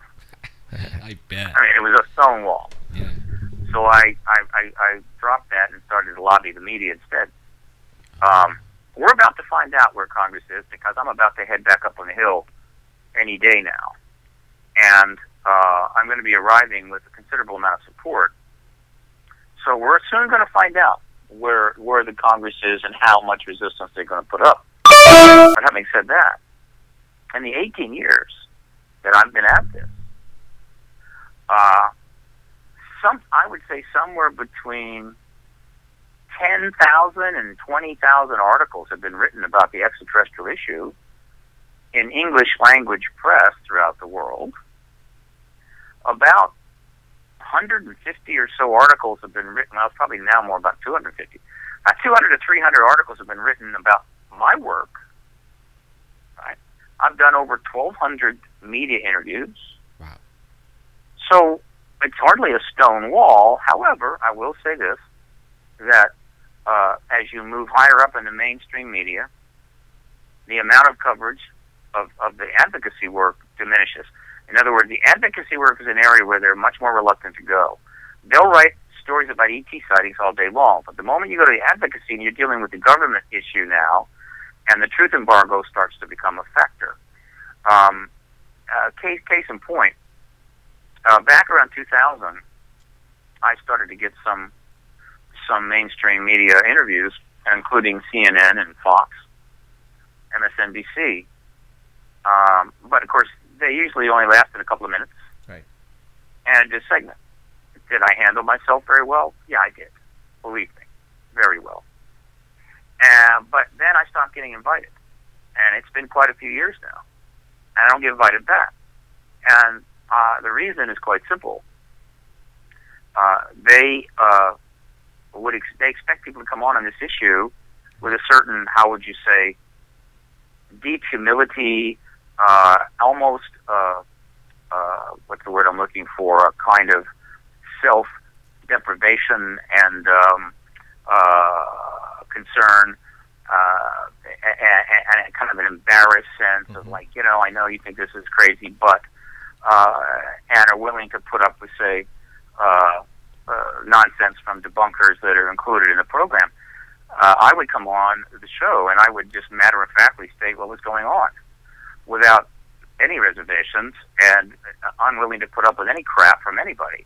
And when they saw that, they said, shit, we can't have this guy on. Exactly. Because he's not going to play the game. Right.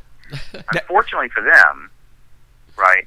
While they're playing that game, the most extraordinary explosion in all of history of media access was happening on where, the internet. Yes. And so while for every minute I have done on mainstream media interviews, I've done 1,000 minutes on alternative media interviews. And I'm going to make you a bet that my time on mainstream media is about to return. So keep turning that dial, because I'm looking forward to being on those shows again. Right on. I understand where you're coming from. I've been featured on, some of those Fox, and I hate it when they input the old X-Files theme song in there before you come on. That's absolutely just ridiculous, and they're there to make fun of you. But like you said, when you go up there, give them facts and lay it on them hard, then they say, "Oh crap." So I totally. Well, look, understand. I gotta say something to that. Look, as backgrounds go, the X-Files theme song doesn't bother me. I think it's actually pretty appropriate and pretty cool. Okay. And I say that because I love the X-Files, and also because I've met Chris Carter. Awesome. I'd love to see Chris Carter maybe get involved in this advocacy work, so I can't let that one go. Okay. There are other themes and other things they can put up that are far more of a concern. Okay. But generally, they haven't done that with me. I get a little of that, but not too much. Well, and ultimately, it doesn't matter. I have to say, I'm probably one of the biggest X-Files geeks out there. I own the X-Files pinball machine in the whole 9 yards, so I am way there you go. Okay, so if it wasn't for the X-Files, I probably wouldn't be where I'm at today, to be honest with you. That's probably true of many people. The X-Files was a very significant program. Absolutely. That did a lot to bring the issues into play. Yep. In a very sophisticated way, and has contributed, I think, to the advocacy process. Yes. Overall, to the better. I think the X-Files started it. I think it did. So, all right. Well, let's talk about the petition, Stephen. Yeah. Okay. Well, look, as it happens, and one of the reasons I'm on your show, I've done nearly 50 hours of media interviews since November the 5th. Might even be more. And the reason for that is that we are in the middle of what could be the end game of the truth embargo. It's had a 68-year run, had a good run. It's time for it to retire. Yes. Now people say, yeah, we've been hearing that for a long time. Yeah, it's always going to end, but it never does. I understand that. But this is serious. This may be it. What's happening is that PRG got the funding. Well, first of all, PRG was able to get the White House on the record in terms of a formal position in November of 2011, where the White House stated there was no evidence to this at all. And that statement, of course, is on the White House website now. You can find it by going to disclosurepetition.org, which is the home base for the petition project. The first disclosure petition, Disclosure Petition 1, secured that response from the White House. From November of 2011 through April of 2015, we pounded away at that position by putting the evidence out, doing more petitions to try to increase the, how would you say, the electric, the voltage gap between the one capacitor plate representing the White House position and the other capacitor plate representing the political media's perception. If you build up that voltage differential enough, those plates will discharge. And so we did that right up and through and until April of 2013, when we were fortunate to get the funding to hold a citizen hearing on disclosure. You're fully aware of it. It was a mock congressional hearing. It had never been done before. It cost well over $700,000. We brought in 6 former members of Congress. We put it all in the National Press Club's main ballroom. We brought in 42 witnesses from 10 countries, and they testified for 30 hours. All that testimony was filmed. The record of that testimony, 30 hours, 10 DVDs, was shipped to the White House, to the Congress, on November the 5th of last year. This is phase 3, and the final phase, hopefully, of this effort to end the embargo. Those DVDs arrived throughout November, and now there's a set in every office on Capitol Hill. Simultaneous with the shipping of those DVD sets to the congressional offices, which included a letter signed by all of the witnesses from the mock congressional hearing, the 42 witnesses, researchers, military, political agency people. There was a letter signed by all of them. At the same time, a social media campaign was launched on November the 5th, which is something we couldn't do in 1995. Right? A lot has happened since then. The social media campaign was designed to do one thing. Well, 3 things. One, let everybody on the Hill know those DVDs were coming. 2, let everybody on the Hill know that I was coming. And 3, let everybody in the Hill know that we expect to get congressional hearings. All of this is to ensure, as much as possible, that those DVDs get looked at. Whether it's even 5 or 10 minutes, doesn't matter. Now, that social media campaign, as of today, has generated, we think, 1 million messages sent to Capitol Hill. Most of these are Twitter and Facebook posting. Nice. And then there's a certain number of emails that have been sent. 1 million. And we expect that it'll reach 2 million by the end of February. So, in addition to that, the Washington Times wrote a fairly solid article basically covering all of this in their political section. So that political section at the Times, like the Post, is read by virtually everybody on the Hill that wants to keep their job. So the announcement has been made. Now, this social media campaign is being run from 3 places. Home base is factsonwashington.org, FAX, on washington.org. 2 is disclosure.media, another website, and 3 is the Facebook page, the Disclosure Lobby. And people find at those locations the links so they can quickly find the email addresses, email form pages, the Facebook addresses, and the Twitter handles for the U.S. Congress. There's also information there of what message we want to get across, which is the one I just told you. Look at the DVDs, meet with Bassett, we want hearings. That's what's been raining down on Capitol Hill now for 2 months. The social media is like... The social media campaign is working out very, very well. Powerful. By the way, it's international. Right. These tweets are coming in from all over the world because anybody can tweet or Facebook post the members of Congress. There is no restriction. However, in terms of the email form pages, you're limited. You have to have a U.S. address, and you can then email any member of the Senate. But you can only email your representative in the House. But nevertheless, that's still 101 people.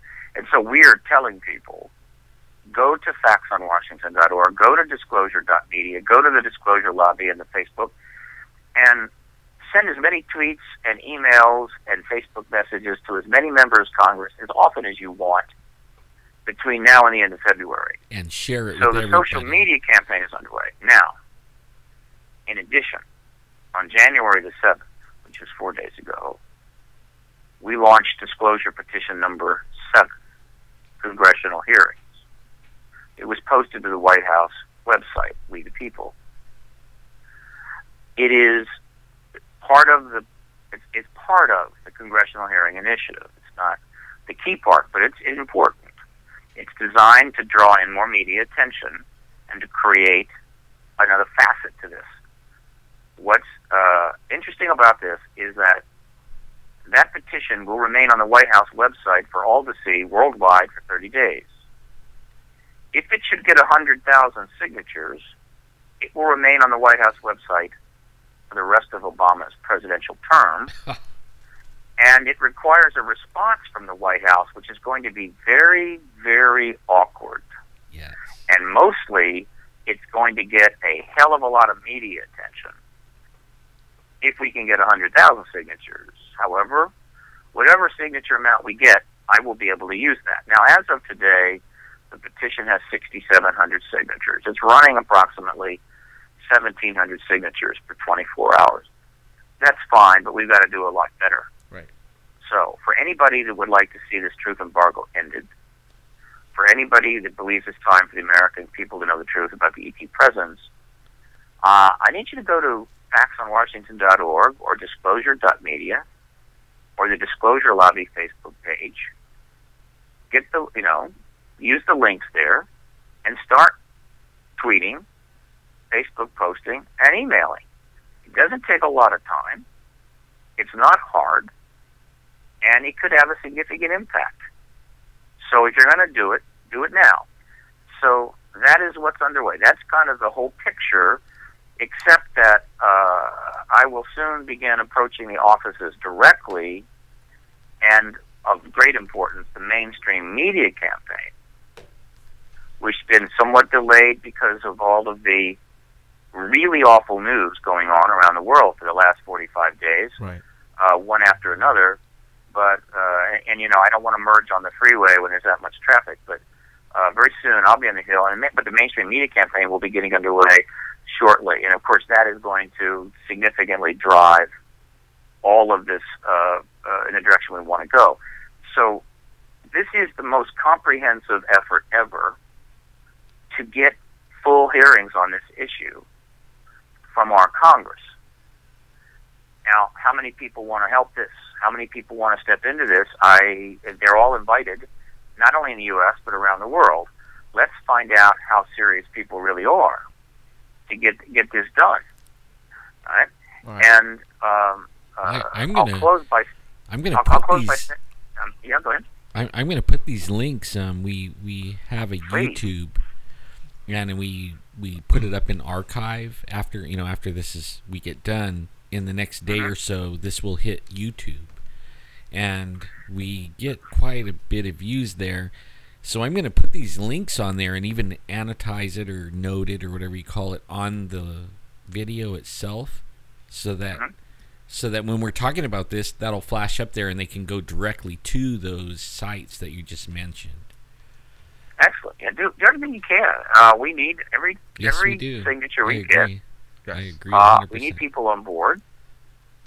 Ultimately, what I'm hoping will happen, barring somebody nuking a city or a massive plague, breaking out, or Yellowstone erupting, what I'm hoping to get is a commitment from one of the congressional hearing committees. There are 7 that are targeted to hold the hearings. Cool. Given that Washington is one giant rumor mill, that will be known by the press almost immediately, at which point the press, I think, is going to go into a rather hyperactive state. Really, for the first time on this issue, they're going to take it to up another couple of notches. The president, of course, will know about that very quickly.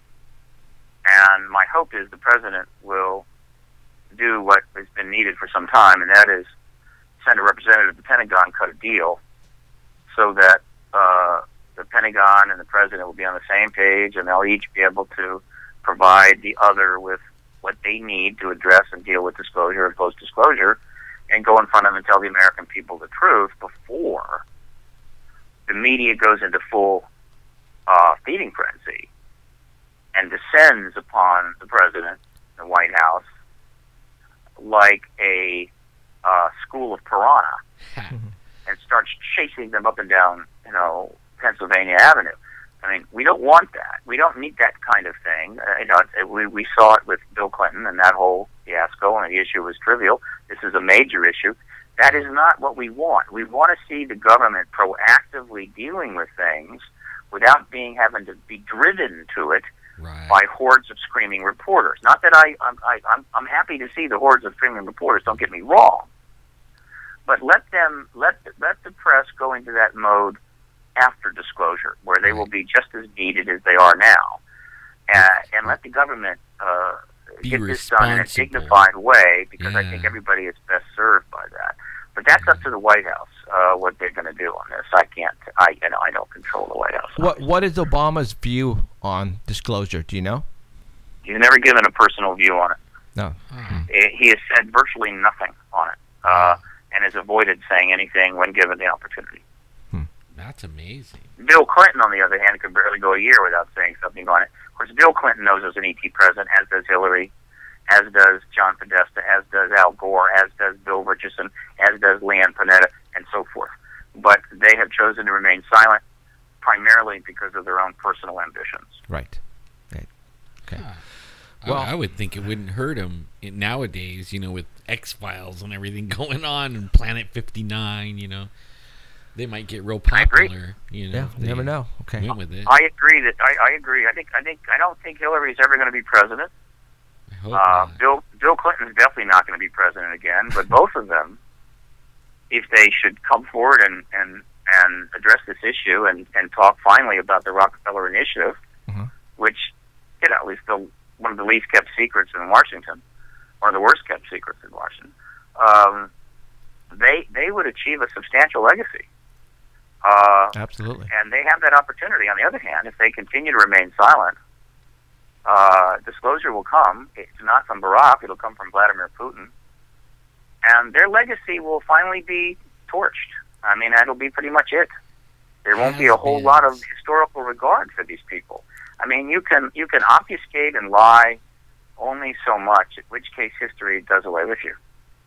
So they have a decision to make, and they're running out of time. Absolutely. Well, people aren't really trusting our government right now, and you think? And if somebody came out and told the truth finally, it would go a long ways. In career. If the Clintons or anybody else in government were to start telling the truth, it would be like arriving at a refugee camp where people hadn't had any food for several months, with a giant load of food. That's the kind of enthusiasm they would get. But they don't see that. I would actually, if Miss Clinton came out and pretty much disclosed, then I would actually have to start liking her. Well, it might even get her the presidency, but of course her advisors would have a heart attack. I mean, the standard operating system in Washington is so outmoded. It's like a Commodore operating system trying to run a Intel dual processor computer. It's completely broken. It doesn't work. It just generates stupidity, chaos, and bad policies. So we would take an extraordinary visionary. Well, it would take some vision on the part of a few people to convince the Clintons, for instance, to do the right thing. I don't think they're surrounded by those kind of visionary people, but you never know.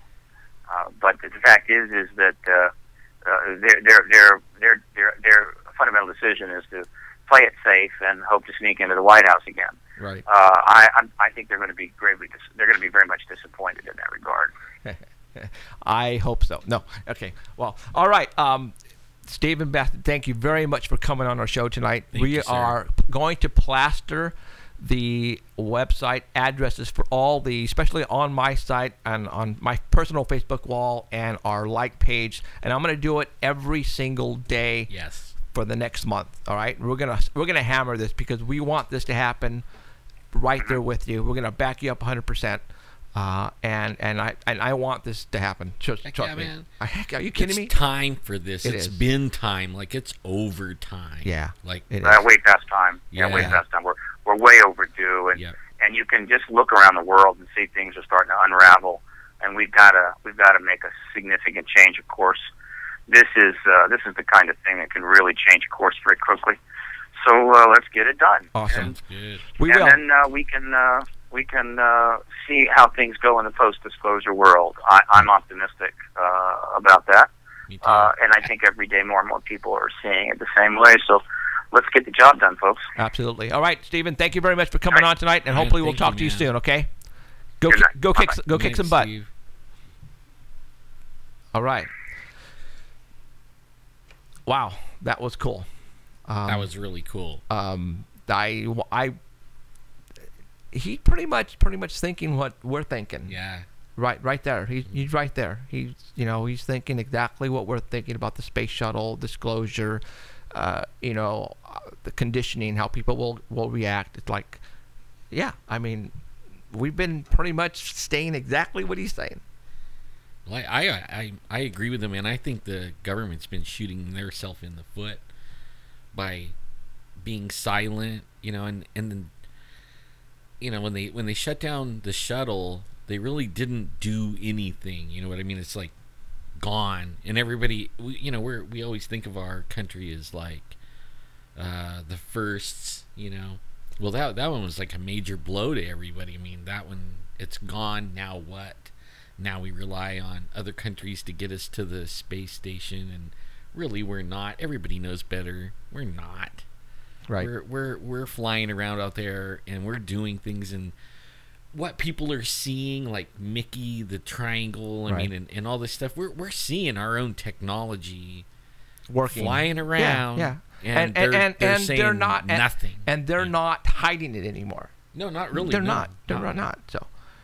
Okay, all right. We're gonna take a real quick break, you guys, and then promise it'll be quick. And then, really quick. As a matter of fact, I'm not gonna go anyplace. I'm gonna stay here. You're gonna see me in the shadows, but Alan's gonna go take a restroom break. Yeah. And then come back. So, all right, we will. I'm just gonna leave you with some music for a couple of minutes, and Alan, go do your stuff.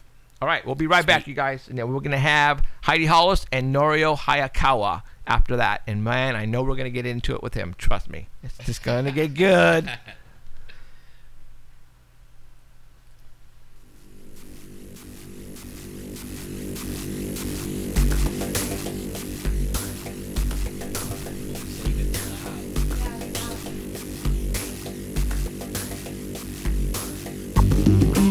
You think you're so smart, hiding from the ones who know you.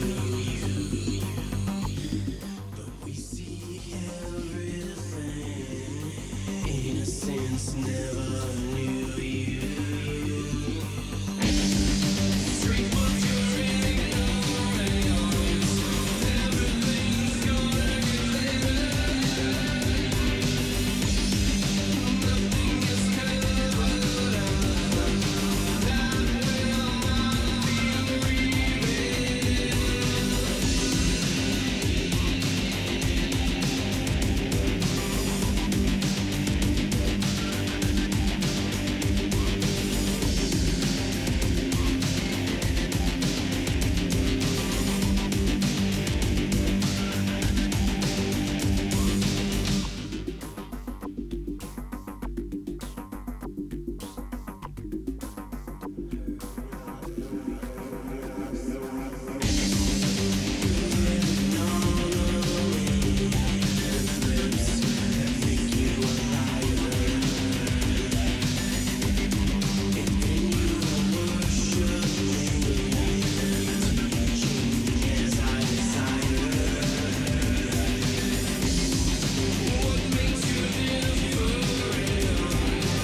Okay, we're back. Usually we have Heidi on right now, but we are running behind schedule. We had Steven on for an extended time, which is awesome. We're going to call Norio Hayakawa right now. We're going to talk to him, and then we'll talk to Heidi afterwards so we don't cut her off. So Emerald is contacting Norio right now. And we will get her on the line. What are the last two numbers? Your handwriting is really sloppy. The last two numbers are. Is it 7, 8? Let me hold on. It is. I'm looking at it right now. 7, 8. That's why. Handwriting sucks. Yours or mine? Yours. Yeah, I know. I should have been a doctor. Nope, because that would have killed everybody. You want me operating on you? Heck no. And I could be Dr. Kill Him Dead. That would be bad. Very bad. And here we go. Go for it. You're good. Norio, Yes. how's it going, buddy? Hey, Jeffrey, how are you? I am doing extremely well. Good. What the heck are you doing? Oh, just you know. Are you playing some music right now? Taking it easy. Yeah.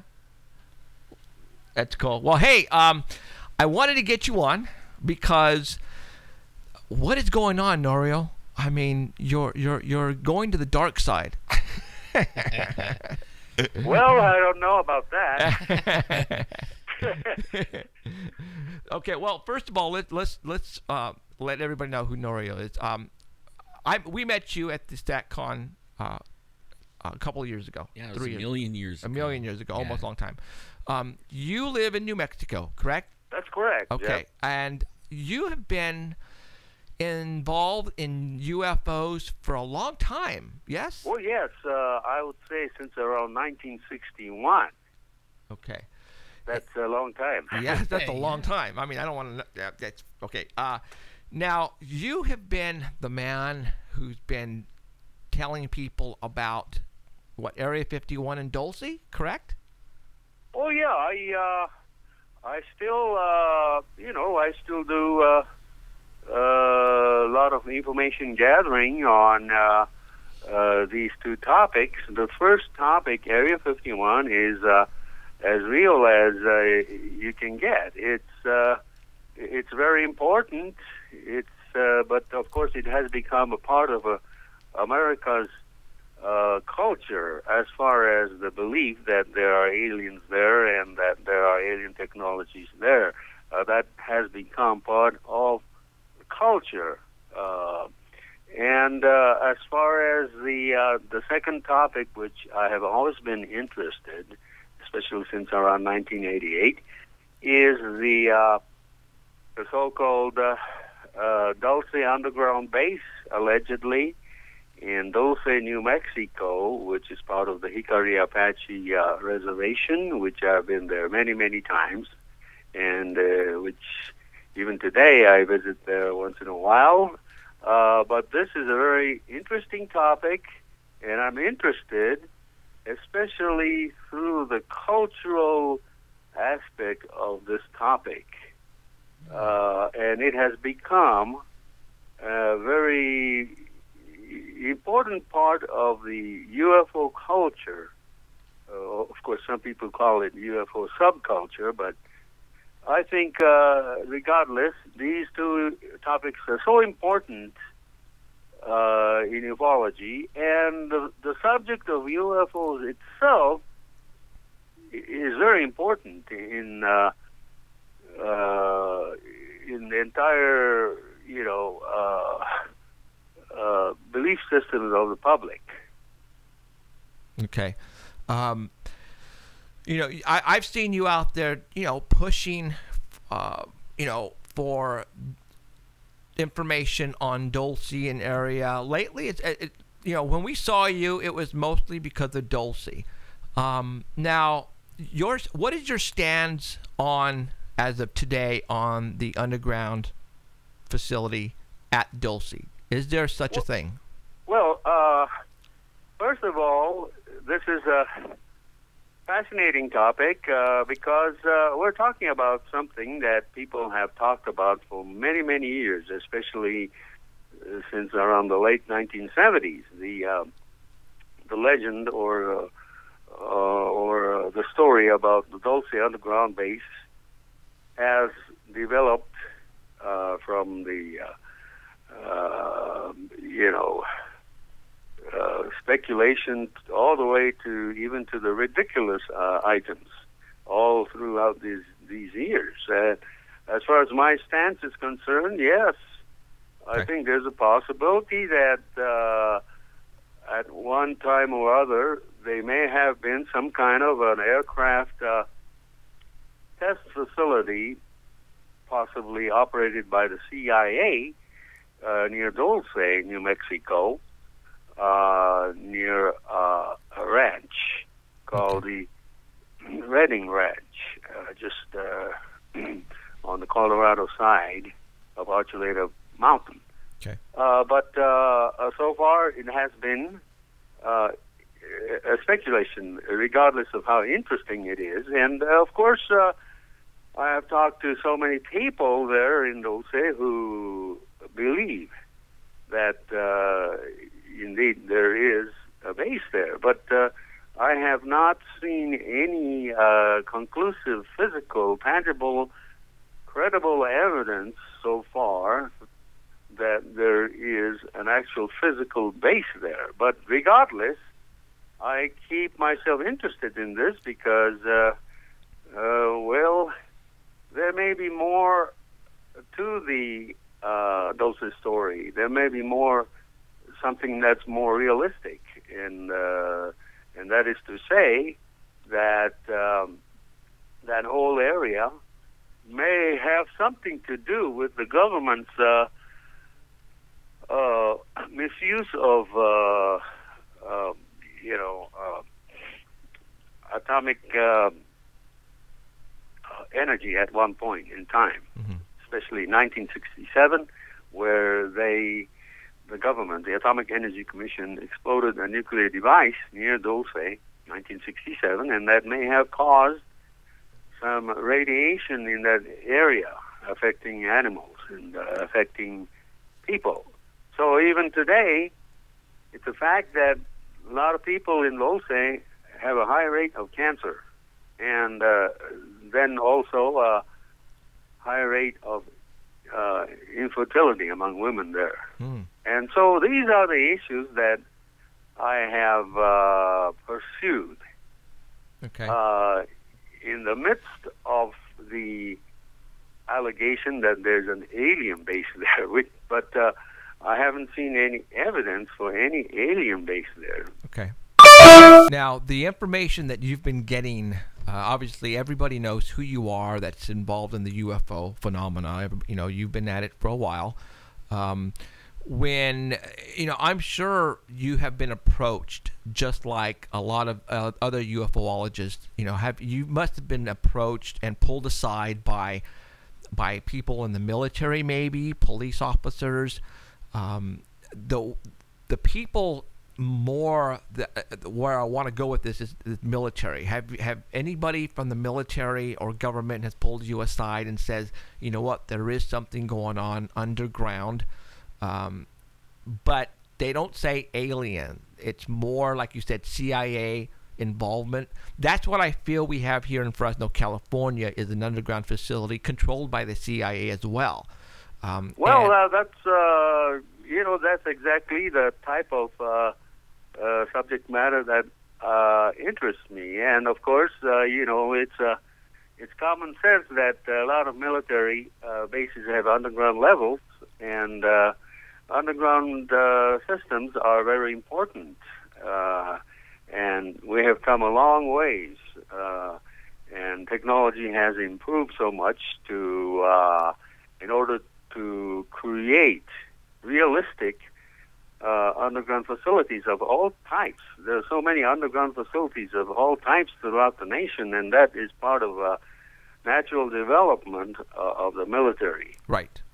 And I can understand Before, like, for example, when we interviewed you in Sacramento, and I don't remember the interview word for word, but were you back then actually outing that, yes, there were aliens underneath? Because I remember, of a war the military had with some type of alien grays underneath Dulce. There's information printed on that, a book, I believe, and I remember you telling me about that. Well, I've always told about the various types of stories that have been going on. Okay. Just because I mentioned things like the allegation that there was a conflagration between the U.S. Delta forces and alien entities under Dulce in 1979, just because I bring up that topic doesn't indicate at all that I support that kind of belief system. So you have to know, Jeffrey, that I've been into UFO since around 1961, but from around 1978, I've changed my attitude drastically about aliens. In other words, until 1960, until 1978, I was a tremendous supporter of the physical extraterrestrial visitation, as evidenced by UFOs. But after around 1978, I completely changed my stance, and I began to entertain the possibility that maybe we're not talking about physical things, but in the line of Jack Valet and John A. Keel, that maybe we may be talking about something different. And never in my my UFO activity, especially since 1978, never have I ever mentioned that I believe that we are being visited by physical aliens here. Never once. Even though I have appeared on various programs such as the Coast to Coast and all of these kinds of programs, people misunderstand me. Just because I mention the subject matter doesn't indicate that I believe in all of these things. I bring out the various beliefs to stress that we are living in a world that is has so much mixture of beliefs based on just hearsay and based on sensationalism. Mm-hmm. So never in my UFO so-called UFO history career since our 1970 have I ever stated that I believe that aliens are here. Never once. Well, you almost sound like that you're like maybe thinking along the lines as I am, and it never was alien per se, like coming from another planet, but maybe always was here and maybe more interdimensional type thing. Yeah, see, that's another thing that I believe that this topic is so complicated, but it's nevertheless important. And this is the reason why, regardless of my skeptical attitude about aliens being here, I still interested in this, and I even signed this afternoon the petition started by Stephen Bassett that the government admit this kind of stuff. I even signed it today. Awesome. But, maybe we'll be surprised at what they really say. Like they might say it isn't aliens. Well, that's we don't know because I haven't seen any evidence, and I am of the opinion that the government has never intentionally covered up UFO information, and that. But a lot of people get confused by two items. And the first is a lot of people who are into UFOs give you the reason that since there are many, the likelihood of aliens in other parts of the universe is most likely. That's the evidence that UFOs are indication that aliens are here. But that has nothing to do with it. Even the White House has stated that that the likelihood is high. Right. That life exists elsewhere, beyond Earth, and that the odds are very high that somewhere among the trillions and trillions of stars in the universe, there's a planet other than ours, and even the government states so. But the problem is that the question of the odds of us making contact with any of them, that's a completely different question. But as far as I'm concerned, I haven't seen any credible evidence of extraterrestrial presence here on Earth insofar as globally, publicly acknowledged documentary evidence. But that doesn't mean that they're not there, because we don't know. We have no evidence to go by. Right. How do you and I'm gonna pick your brain here a little bit. I'm gonna say, what about, and I'm not saying evidence is very high here, but there are people who say they have been abducted and have been taken away by aliens, greys, and there are a lot of people, and I mean a lot, Norio.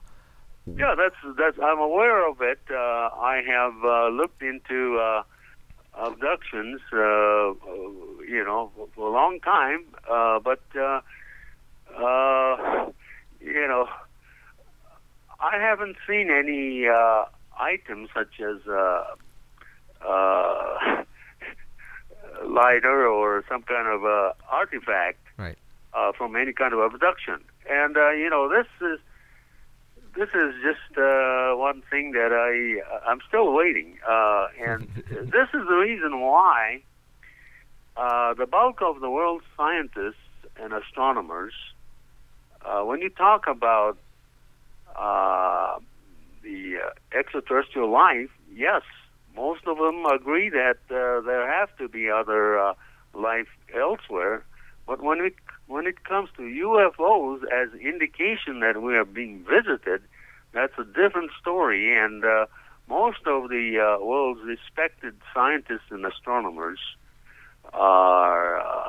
seem to be skeptical that UFOs are indication that we are being visited. But it could be a different kind of a phenomenon that we still don't know. And that's why, I tell people that let's not come to a hasty conclusion that we are being visited by physical aliens. So what do you think, then, are possibly... Because, we talk a lot about different subjects, and we actually talk about religion here as well. And yeah, that's good. That's good, because it's part of the belief system, and it's very important to human beings to have beliefs. And I think this belief system are definitely part of human nature, and sometimes it's needed for many reasons.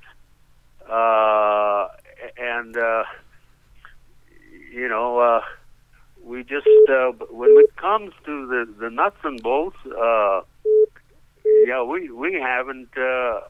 haven't actually seen anything that right. that indicate that we are being visited physically by aliens, or that aliens are abducting people physically. Because I can't see any evidence, but this doesn't mean that those people are not experiencing some kind of a reality in their own experience. Uh-huh. So I don't debunk any type of alien abductions, but until they come up with specific physical evidence, all we can do is just to speculate, just to put it aside. Right.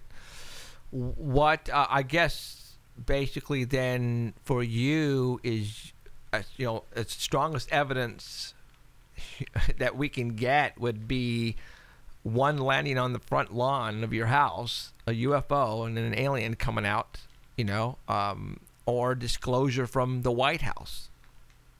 Well, that's the ultimate belief is the worldwide physical documentation. That, as you mentioned, for example, the ultimate would be to have some kind of a worldwide, global, physical contact, which I haven't seen any. Right. But right. That doesn't mean that it cannot happen, because we don't know. Look, after now, what, like 40 years of research, where do you think we're at, or what do you think might be happening? Well, we're at a point that's no different from where we started. Pretty much. So we haven't made any progress at all. All this, we've been at this for 60 years, 70 years, but it hasn't progressed anything. And maybe if they do exist, maybe they're not interested in contact, or maybe they're not interested in overt contact, as Dr. Jacques Vallée indicated that they're not interested, and if they exist, and so what can we do? We haven't made any progress, despite the during the 1950s there was a big UFO flying saucer movement, in the 50s and maybe in the 60s, but these days it seems to me that the whole ufology is just repetitive things, cut and paste from old incidents, and there's actually nothing new in ufology. That's just a personal, maybe biased opinion, but that's my thing, is that we haven't seen anything new. Yeah, and I totally agree, Norio, and I want to tell you why. Because every time I turn on the TV, it's either Area 51 or some type of crash that we have seen over and over and over again. Like, and you know what I'm talking about. It's the same story, yes, over and over and over again.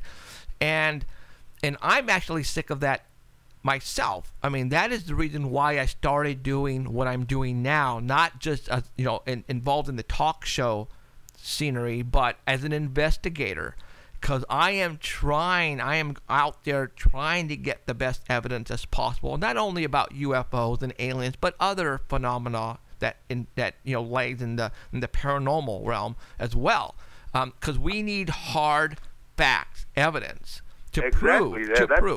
I agree with you, and there's nothing wrong in continuing to research and continuing to look for the answer. Of course, even though we have been at this for years and years and years. Right.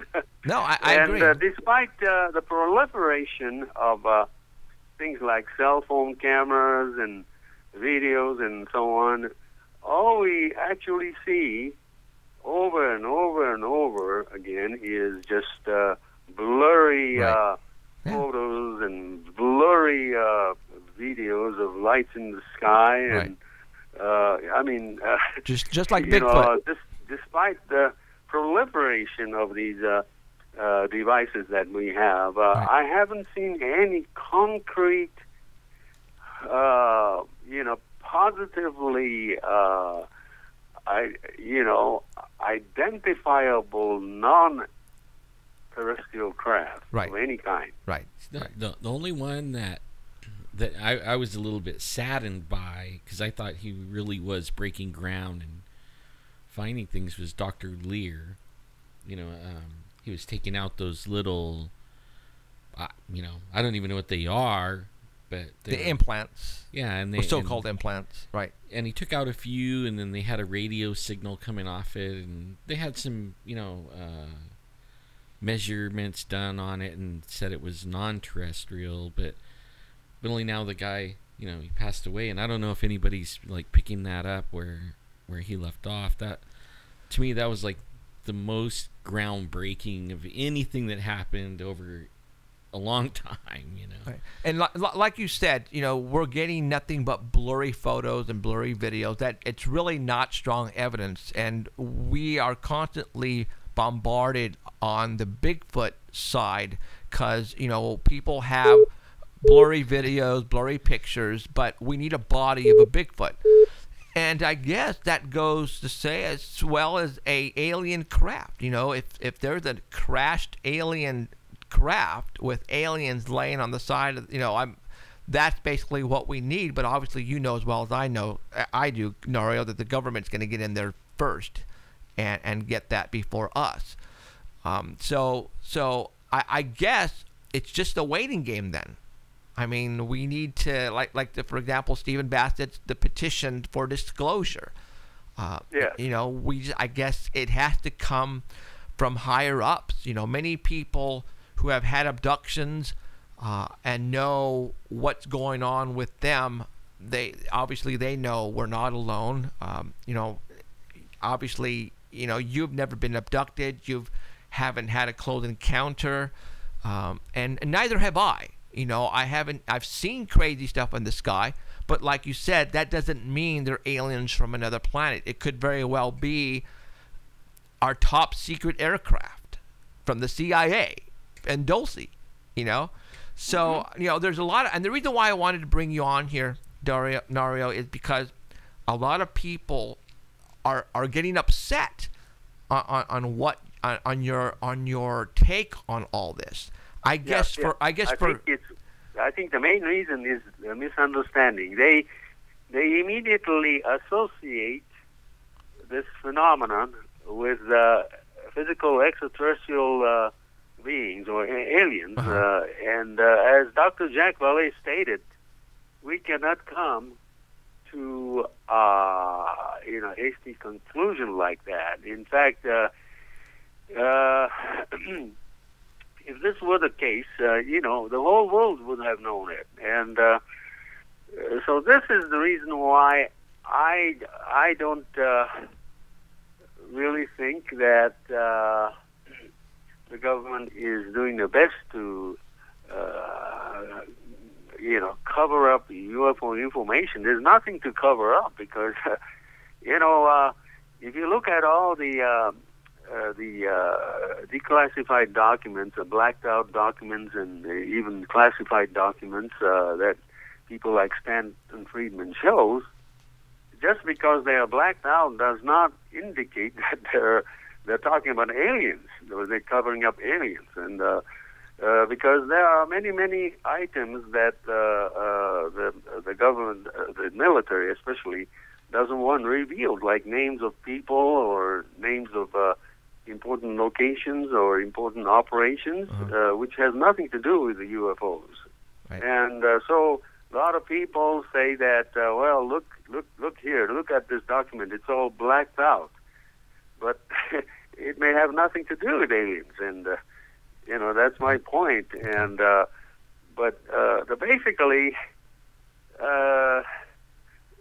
we haven't seen any development, but regardless, as I told you, Jeff, I am not that closed-minded about this, and in fact, I told you that this afternoon I signed a petition that Steve Bassett, right, gave out, and so I'm interested, and. Sure.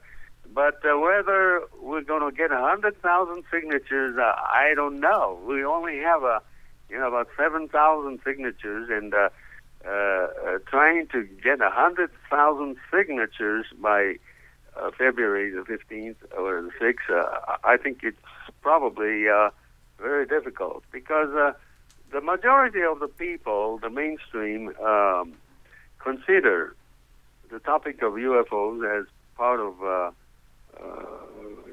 fringe subject matter. And well, to some people say it's unfortunate, but let's look at from the realistic viewpoint that most of the news networks, publications, newspapers, respectable magazines, the Scientific American, and all these, based on science, have not accepted ufology as a legitimate field. And, well, some people say that's unfortunate, but we have to look at both sides. And that's why, even though I tend to be skeptical about UFOs and aliens, I keep an open mind. Okay. I just wanted to clarify this because, you were getting a lot of slack on Facebook within the past week that I have been seeing. And I just wanted to clarify that because, I know you, a lot of people know you from forever because you've been involved in UFOlogy forever. So the assumption was that we thought you believed that aliens do exist, and that's where everybody thought the same as well. Yeah, that's what I mean. That everybody immediately comes to a hasty conclusion. And just because I appeared on a lot of UFO shows and I talk about UFOs doesn't mean that I believe in it. I'm just bringing the subject up from a very important psychological viewpoint, from a cultural viewpoint, and I insist that this topic is rapidly becoming part of the subculture of American belief, and of course, globally too. There are lots of people that are into this type of thing because sometimes it's thinking about all of these aliens and UFOs gives a person an escape from the harsh reality of our harsh economic times and political crises and sociological crises that we're living in. Something like this always gives some kind of something to look forward to. It's almost like religion, unfortunately. Well, I wake up every day and thinking, is this going to be the day that someone I do too. Someone is going to shoot a Bigfoot, or is there a UFO going to land on the White House lawn? That's the stuff that I look forward to. It keeps me going because it's their childhood experiences and ideas that I've had in my brain that oh my God, are there really monsters? Are there really aliens? And we get a kick out of this, and it keeps me going, day after day after day, and that's why I do this show, because I love the subject matter. I that's a good thing. You're always looking forward to. In fact, my greatest dream or hope is to touch a flying saucer.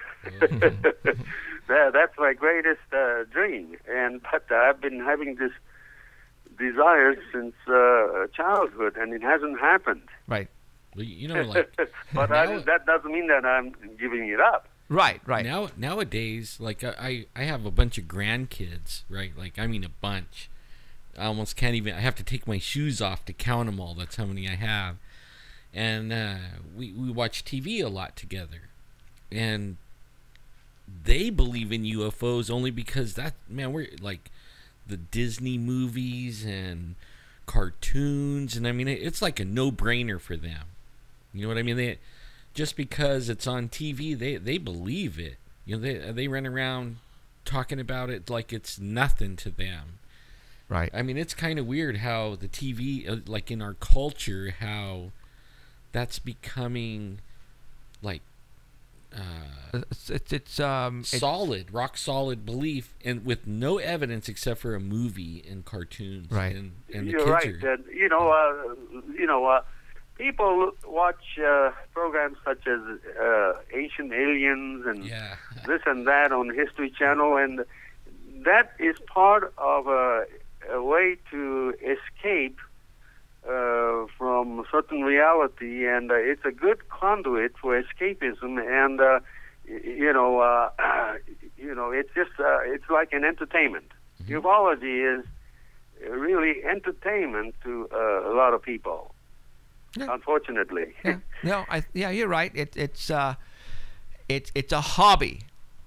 Yes, exactly. You hit it right on the nail. It's a hobby.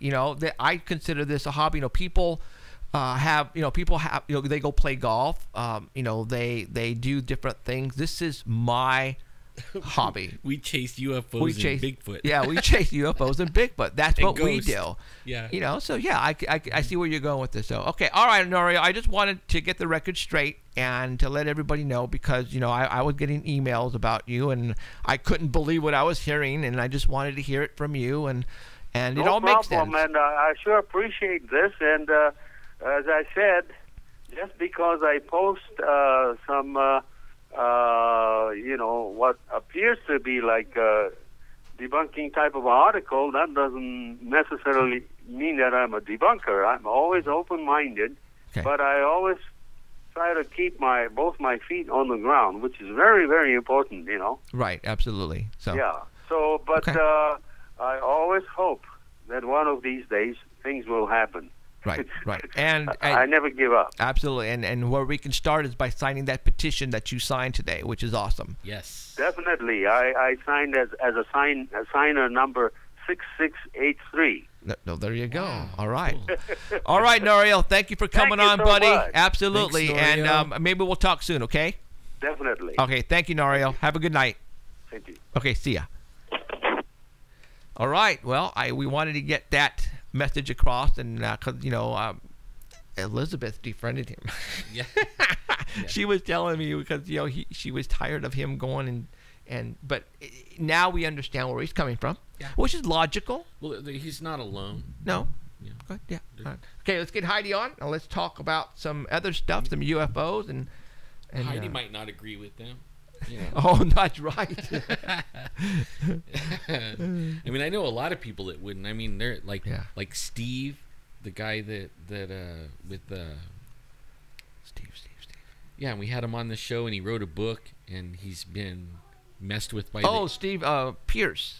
Yeah, from he. I mean, those guys would have a really hard time with us saying this. Yeah, Heidi. Well, hey there. Hey. How's it going? All right, we got Heidi on. Good. How about you? Life is good. It's fantastic. Awesome. Gathering my energies together. Oh my gosh, it's been a long time of healing for me. Let's put it that way. I bet. So, okay. All right, well, let's get into it because I don't want to leave anything out with you. Let's go ahead and start. You sent over some pictures, and I sent them over to the artbell.com people, and they have them on the site. So we're going to go ahead and get into your report. And let's go ahead and start with picture number 1. Go for it. You are on. We got a picture of a UFO. All right. Go for it. Yes, we do. I wanted to tell people that these pictures are out of this world. I never actually have seen a couple of them before. I've seen one of them. But these pictures are from 1993 in Maslin Beach in Australia. And Eric Thomason, who is 69 years old, he was 69 years old at the time, he says that he was going to go out at 6 a.m. to just take some pictures of the area, and he was not a photographer. And this is what he says occurred. It was then that I saw a movement on the surface of the water and something looking like the tower on an atomic submarine emerge. He actually saw this thing come out of the water. Eric tells UFO Sweden this. When the object rose from the water, I was able to see how 3 legs were pointing out from the hull. I was also able to see how it was spinning and how the 3 legs were pulled in. But before the legs were pulled in, he managed to take his first photograph. So you see that UFO there with this landing-looking gear stuff. It's pretty cool. He estimates that the distance to the object at the time was about 400 meters. And it then dawned on him how exposed his position was, and standing on top of the Otree Point, is what it was called, when the sun right behind him made him an easy target to spot for a possible crew, he says. I don't know what that means, but it says, and then he says, and I think this is part of his reasoning, it says, I had heard of people being abducted by UFOs, so I climbed down the slope nearby. From there, I could see how the light gray object came flying somewhat south of me. It came to a halt over the mine. At that very moment, I spotted yet another object north of the first one, and I believe that's the second photograph that you'll see here. That's when I snapped my second picture. Okay. But since the light from the sunrise was straight into my viewfinder, I moved a little to the left. Now, while taking these photographs from his hideout, because I guess he was afraid he'd be abducted, which is hilarious, from his hideout 5 meters above or below the top of the cliff, the new object moved towards the larger one. It came to a halt, and then continued upwards into a deepening of the larger object. I guess that's Australian for going into it. And he says, I could see 3 lights on the exterior of the larger object and how it shone around the opening. Shortly after, I'd taken the fourth and last photograph that you'll see, also up on the website. The larger object rose straight up and disappeared over me. When that happened, I could feel water dripping from the craft down on me. And in a report from the Australian UFO group, Australian Flying Saucer Research Society, Eric estimates that the size of the object was about 40 meters. And the distance, when he first saw it rise from the ocean, to be 2 kilometers. While talking to him on the phone, they said that Eric told him how it never got closer to him than about 400 meters. And when the incident was over, Eric Thompson returned home. However, despite the encounter, he decided to remain quiet about it, even to his wife. Which is kind of funny. He first wanted to have the film developed in order to find out if there were indeed anything that showed up on it. But he wasn't in a hurry. Before he handed in the film for development, he made sure to use up the entire film, and that wasn't until May of 1994, which is hilarious, when he had watched a UFO show on TV, and then he decided to bring the photographs forward. So I think they're fantastic. I remember seeing probably the second photograph before, probably in a UFO magazine or something way back when, but I don't recall seeing this whole slew of photos, especially with that like landing gear stuff sticking out of the bottom. Aren't those cool photos, guys? Those are really cool. I actually have not seen these before. This is my first time. Well, what's the little one? Is it like some kind of drone coming off that? You think? I don't know. Yeah. I don't know, but I think what's really cool is how that little object, the smaller object, goes up into it or flies out of it. I don't know. And you know, we've had reports of actual UFOs, unidentified flying objects, with something coming out of it and breaking off and taking off. You know, or going into it. So we're going into it, and this just so happens that most of those calls that we get or pictures are usually lights in the sky at nighttime. This is the first daytime that I have seen. Right. So wow, that's cool. I mean, this is a retired man who just decided to go out for a walk at dawn. I just think it's awesome. Right, I just love it. It's like I love finding these gems that that I haven't really looked over in such a long time or never seen before. And it's like, ooh, that's a cool one. But I got another one. This is really cool. So let's see here. You guys are showing the photos. Okay. So this is something that was more recently discussed. Now I don't know how to pronounce it, but Chhattisgarh, India. Let me see, hold on.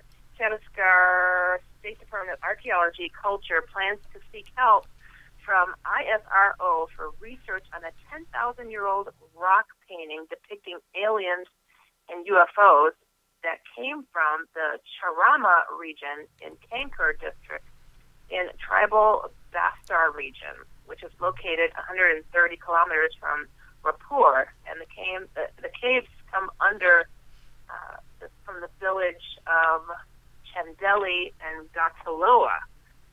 Really difficult word. words for me. Right. But anyway, so there are several beliefs among the locals in these villages that while few worship the paintings, others narrate stories they've heard from the ancestors about the Rihola people, which are the small-sized ones, that's what they call them, who used to land from the sky in a round-shaped flying object and take away one or two persons of the village who never returned. And as you could see on some of these, the more orange-looking people, it's like, I wonder, it's like, are those the people being taken, or are these the alien-looking beings that are kind of gathering underneath the craft? And there's a very, very, very distinctive red outline of a drawing of what looks like a craft, very much like the UFO we're just discussing with the landing gear. Right. Wow, I know. It's pretty freaky. It is. I mean, back then, we were discussing Jacob's Ladder. I don't think it's showing that. It's not. Oh, you're right. It isn't. My bad. Okay, there it is. There are sightings, and I wanted to recite that. I'm going to wait till next week. I'm not going to even talk about it. Okay. But there's sightings of this type of stuff in the Bible, Heidi. Oh yeah. So. Well, I think that we've been in stuff. And I love this third picture that has like just a straight up looking gray alien being walking along with a really bad case of fingernail distortion. I don't know. Their fingers and their toes seem to have some kind of really crazy looking nails protruding. I don't know if you guys have that picture. Yeah, I just posted the second one, so now I'm going to go ahead and post the third one. There it is. Yeah, oh, yeah, there really, it is. Really, really strange looking thing. But, I mean, very distinctive. I mean, very much like, nowadays, how somebody would report what a gray alien would look like. So right. It's look at this. Pretty, Look at the fingernails. Whoa. Yeah, I think that's who's calling in. They're trying to, call in and say, hey, we're real. Yeah. Wow, that's pretty cool. That's a great. I'm sorry. That's a great. I mean, why would they... If it was an animal or a bear, I could see the long fingernails, but on a human being like that, if that is a human, why would they specifically make the fingernails long like that? Because they saw this. They actually saw this, and they actually painted it as for future people to see what they saw. I mean, that's what this is. This is like a diary, but you know what I'm saying. Pretty crazy stuff. Yep. And I've got another treat for you guys. Today is just UFO day for me. Sure. And I'm just all about the UFOs and aliens today. I love it because I got some really cool stuff. And there's video footage that I sent you. Oh, yeah. I am going to put that up. Amazing triangle-shaped UFO.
I was at a UFO conference. I was doing a lecture, and I was going to show people how to spot a UFO.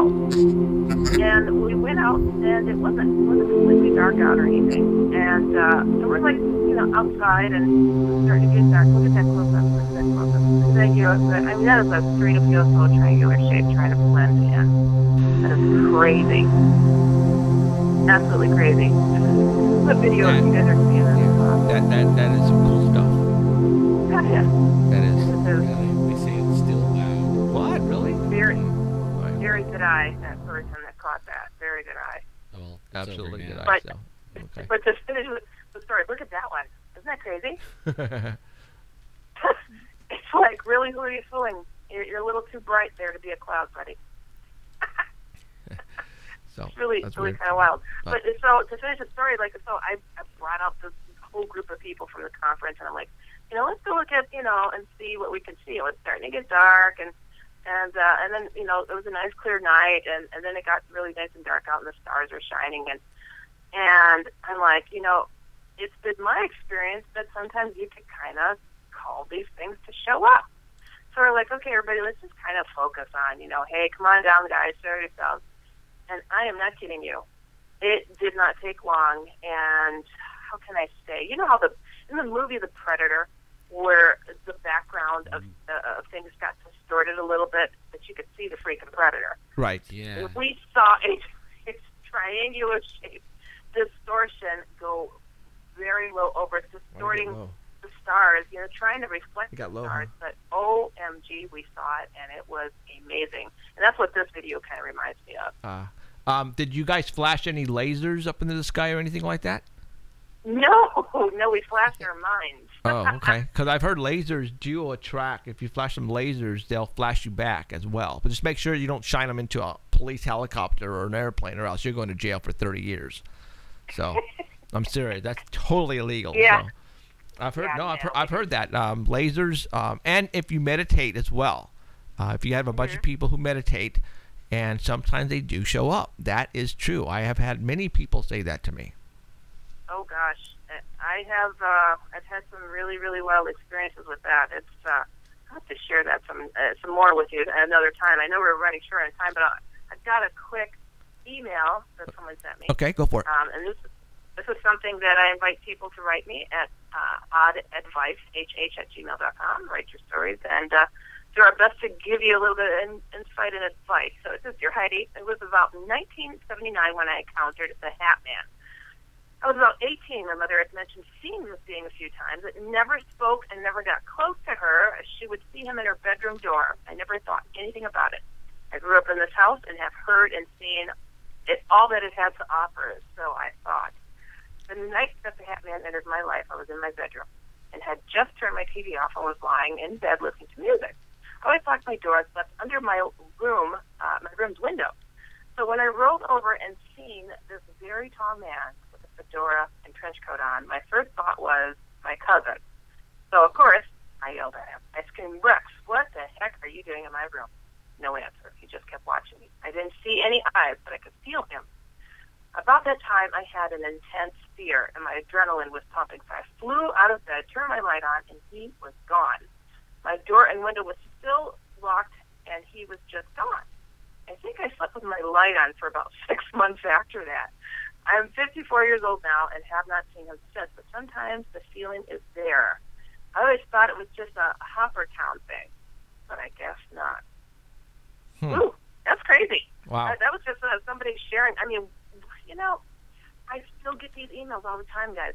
People that experience this freak of a man, I think they're the only one. And I just, wow.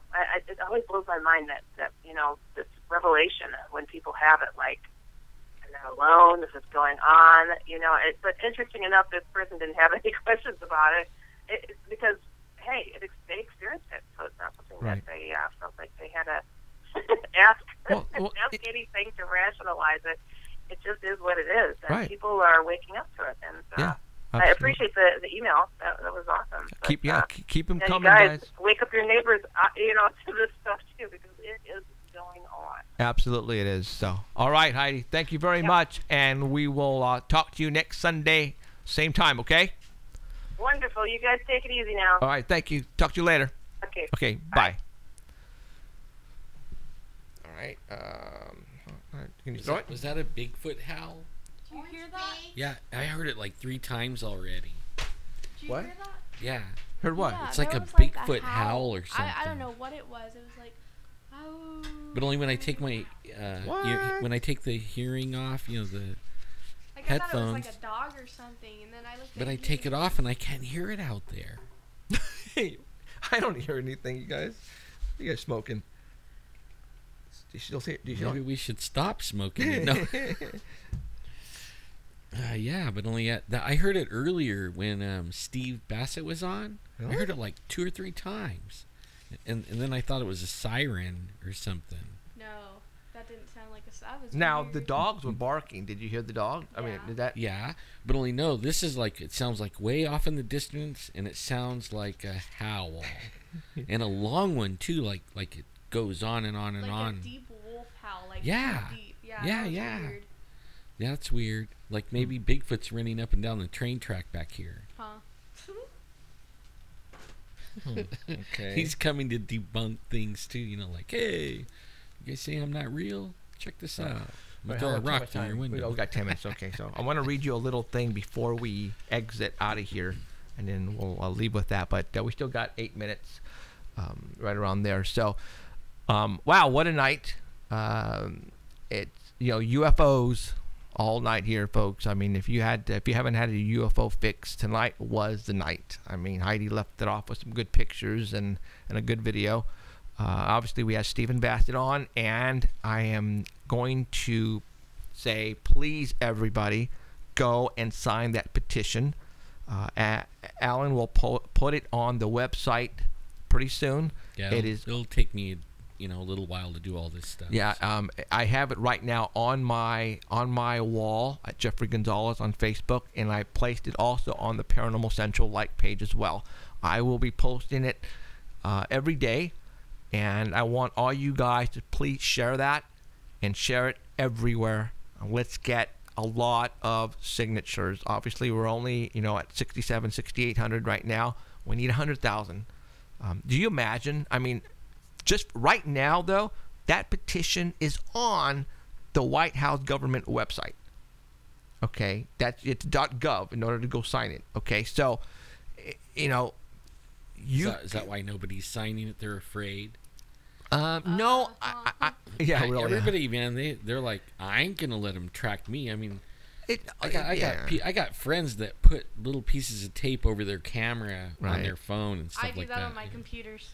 Yeah, they were telling me their computer, their laptop. I do that on my laptop. They're afraid of, the government is all seeing, Yeah. Well, I mean, you know what? I really believe that for some reason, I don't know, I just feel it, that, and you feel it as well, but it might not be the disclosure thing that we're feeling. I think you're feeling something else. I don't know. I think you're feeling more of a bad thing. Is that what you're feeling? Alan? No? I just think that things are coming that I think everybody knew about it for a long, long, long time, and here it is. We're living in them days. Yeah, and we're not saying in days. I'm not even saying it's bad. I'm just saying we're in a transition time, and whatever we thought we knew is going to be turned upside down. And I mean it for everyone across the board. People are going to freak. Yeah, and that's what I don't even know at all. I'm just saying we're at this place where everything we thought we knew is going to go boop, and our eyes are going to be open, and we're going to actually know the truth. And I don't know what it's going to do to everybody, but it's going to happen. And I think that's where Stephen is going with the Disclosure Project. Yep. I think Cheryl and I were talking about it, that people's eyes are now opening. People are opening up. Even the third eye. People are experiencing out of this world type of feelings.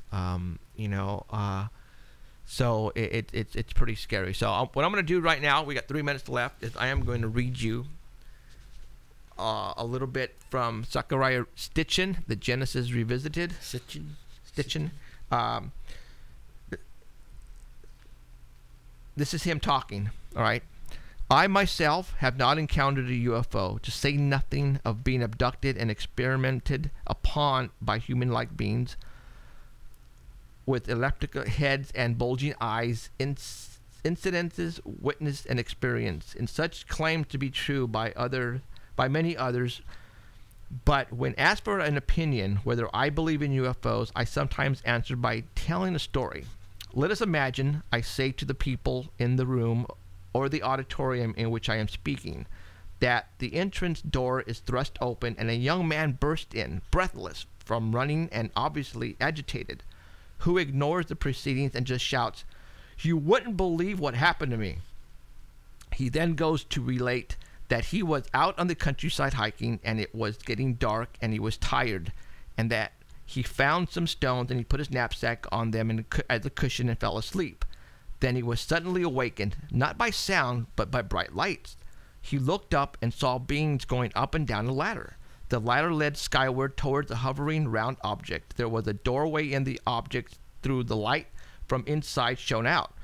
Silhouetted against the light was the commander of the beings. The sight was so awesome that our lad fainted.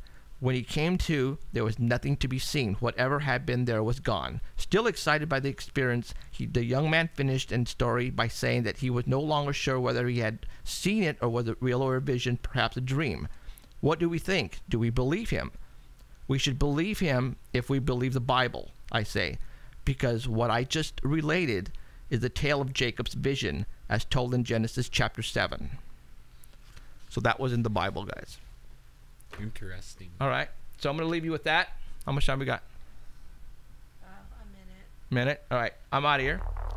For Jeffrey Gonzalez, Alan Thomas, and Emerald Bonilla, I want to thank you for showing up tonight. UFO Fix, huh? That's all right. We'll let the music go. That's okay. So, all right, you guys take care. We'll see you next week. Same time, same location. Bye, y'all. Hope you witnessed something you can't explain. You have been listening to Paranormal Central with Jeffrey report. Gonzalez and Alan Thomas, broadcasting worldwide at paranormalcentral.net and on artbell.com. Stay tuned for next time. Remember to keep your eyes to the skies, and we hope you witness something you cannot explain.